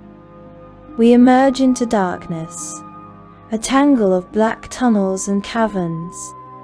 This is the 643rd layer. The caverns of the skull. The name is familiar. And Planetis. This layer is ruled by Kali, the same goddess who rules the red jungle of layer 500, and who presides over the star realm on layer 99. Here, in the caverns of the skull, lies her truest, purest domain. It is a layer of perpetual sacrifice and mass murder. Well, the petitioners here cannot die, at least not truly. After being killed, they are reborn soon after, so that they may be killed again, or maybe this time be the one doing the killing. A perfect cycle of slaughter for the goddess of death. All gates out of this layer are closed by default. To open them, you must kill one of her proxies, powerful avatars and champions who embody her fury. We fight. We kill one of her guardians. A gate opens. We flee. Ender. Layer 651. Nethbar. We land with a clang on chains. This is the 651st layer. Nethbar. It is ruled by Vukarik, the consort of chains, demon lord of chains and torture. Hooks, manacles and links stretch in every direction. The wind itself seems to rattle. Many believe he is related to the Chitons, the chain devils of battle. Perhaps he used to be one of them, a devil who defected and fell, becoming a demon lord. Now, this entire layer is his torture chamber. We break free of the chains we can see and search for a way out, before the ones we cannot see tighten around us. Idasti, Idonko. Layer 652. The rift of corrosion. We find a portal dripping acid and jump through. This is the 652nd layer. The rift of corrosion. It is contested territory. That is all the records tell us. Another fissure in reality where factions fight endlessly over rivers of acid and corroded stone. We do not stay to learn which banner is winning today. Entel. Bao. Leia. 663. Zion. We climb out of the rift and smell resin. Thick, sweet, suffocating. We are in a wasteland, a fetid, infested layer of jagged badlands, and vast oceans of thick, syrupy resin. This is Zion, the 663rd layer. Wow! This is the realm of an Oberith. Orbox, the Prince of Vermin.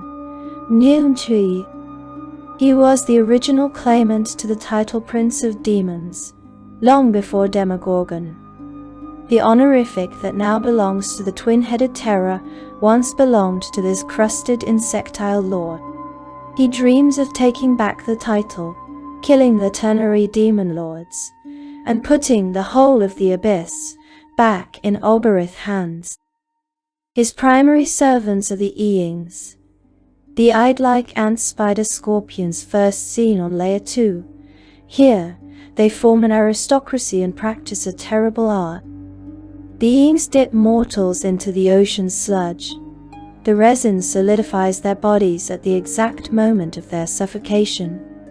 The frozen corpses, mouths open in silent screams, become death sculptures. The Eings then use these death sculptures as the building blocks of enormously complex hive cities.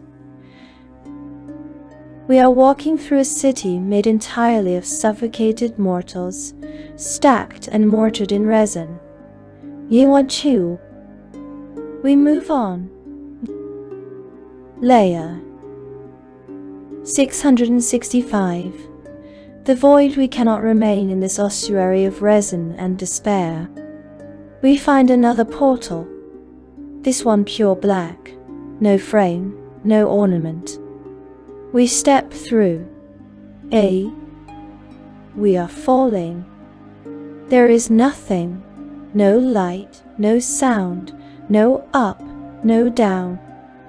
This is the void, the 665th layer. Wow!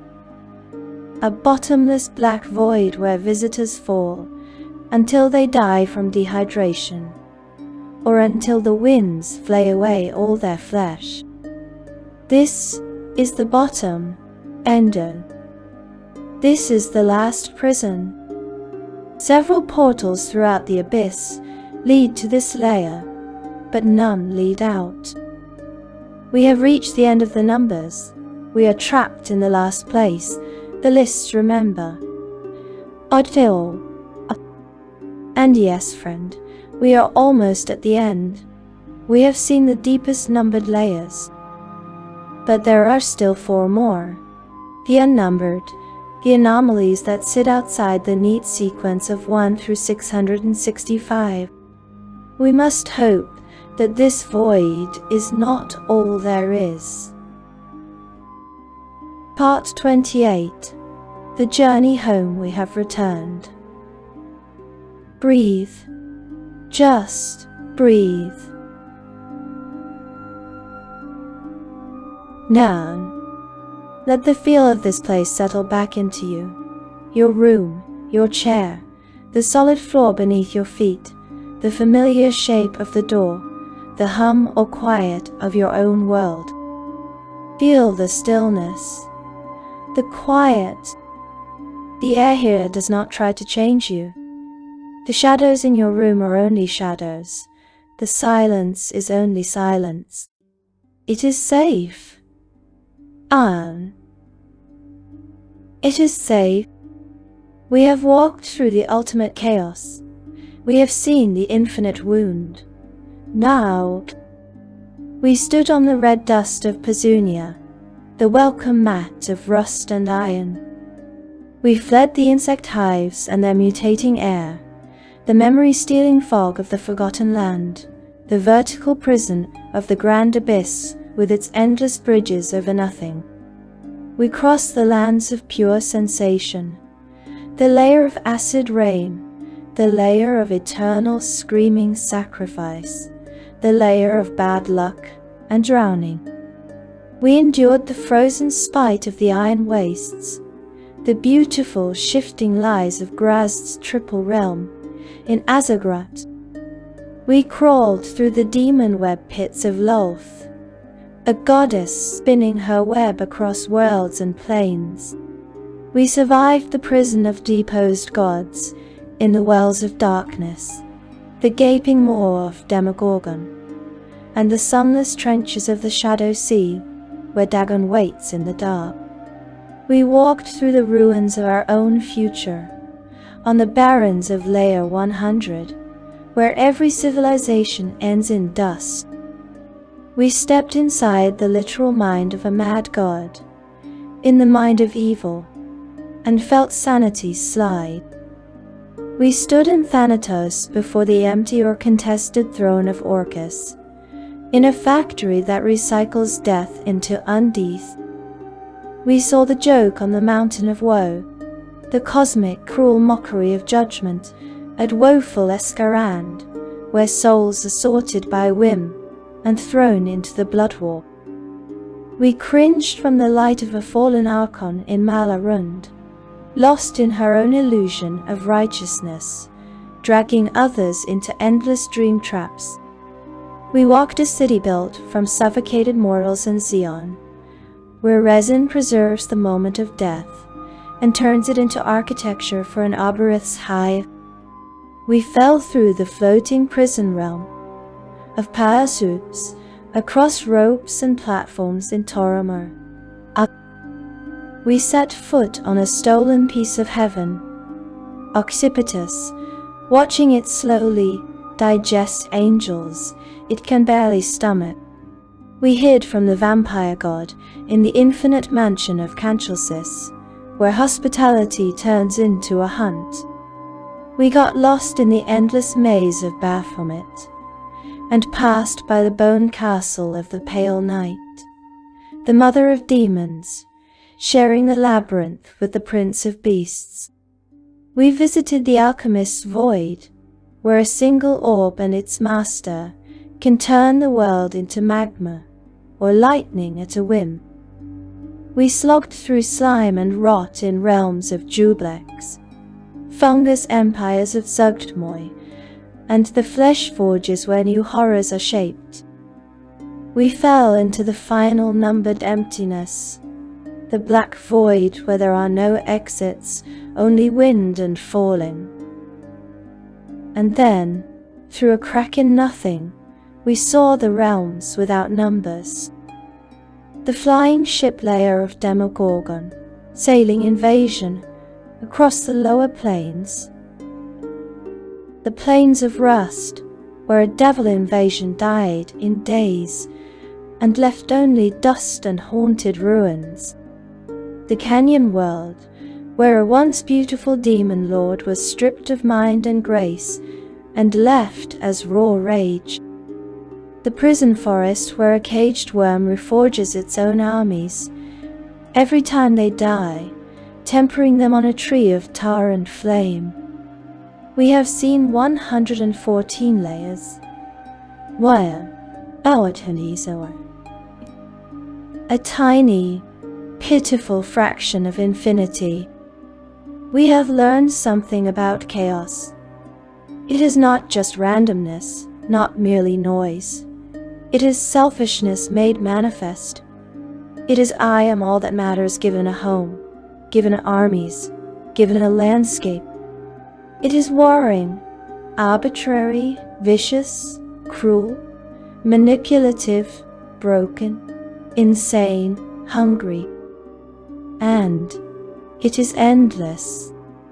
We are safe, we are back. But remember, the portals are random. An archway you do not recognize in a familiar street, a door in your own building that feels wrong, too old, too new, in the wrong place. The abyss is always just one mistake away. Thank you for listening, for walking this road into the darkest of all places. Now, this journey was long, incredibly long. Perhaps the longest we shall ever take in a single telling. The abyss is special that way. It always has more to say, more nightmares to show. May this exploration of the void have been illuminating, not only as lore, but as a reminder of what it means for a place to be truly hostile, and of how precious it is to have a room, a chair, a world where the air does not try to eat your soul. If you enjoyed our time together,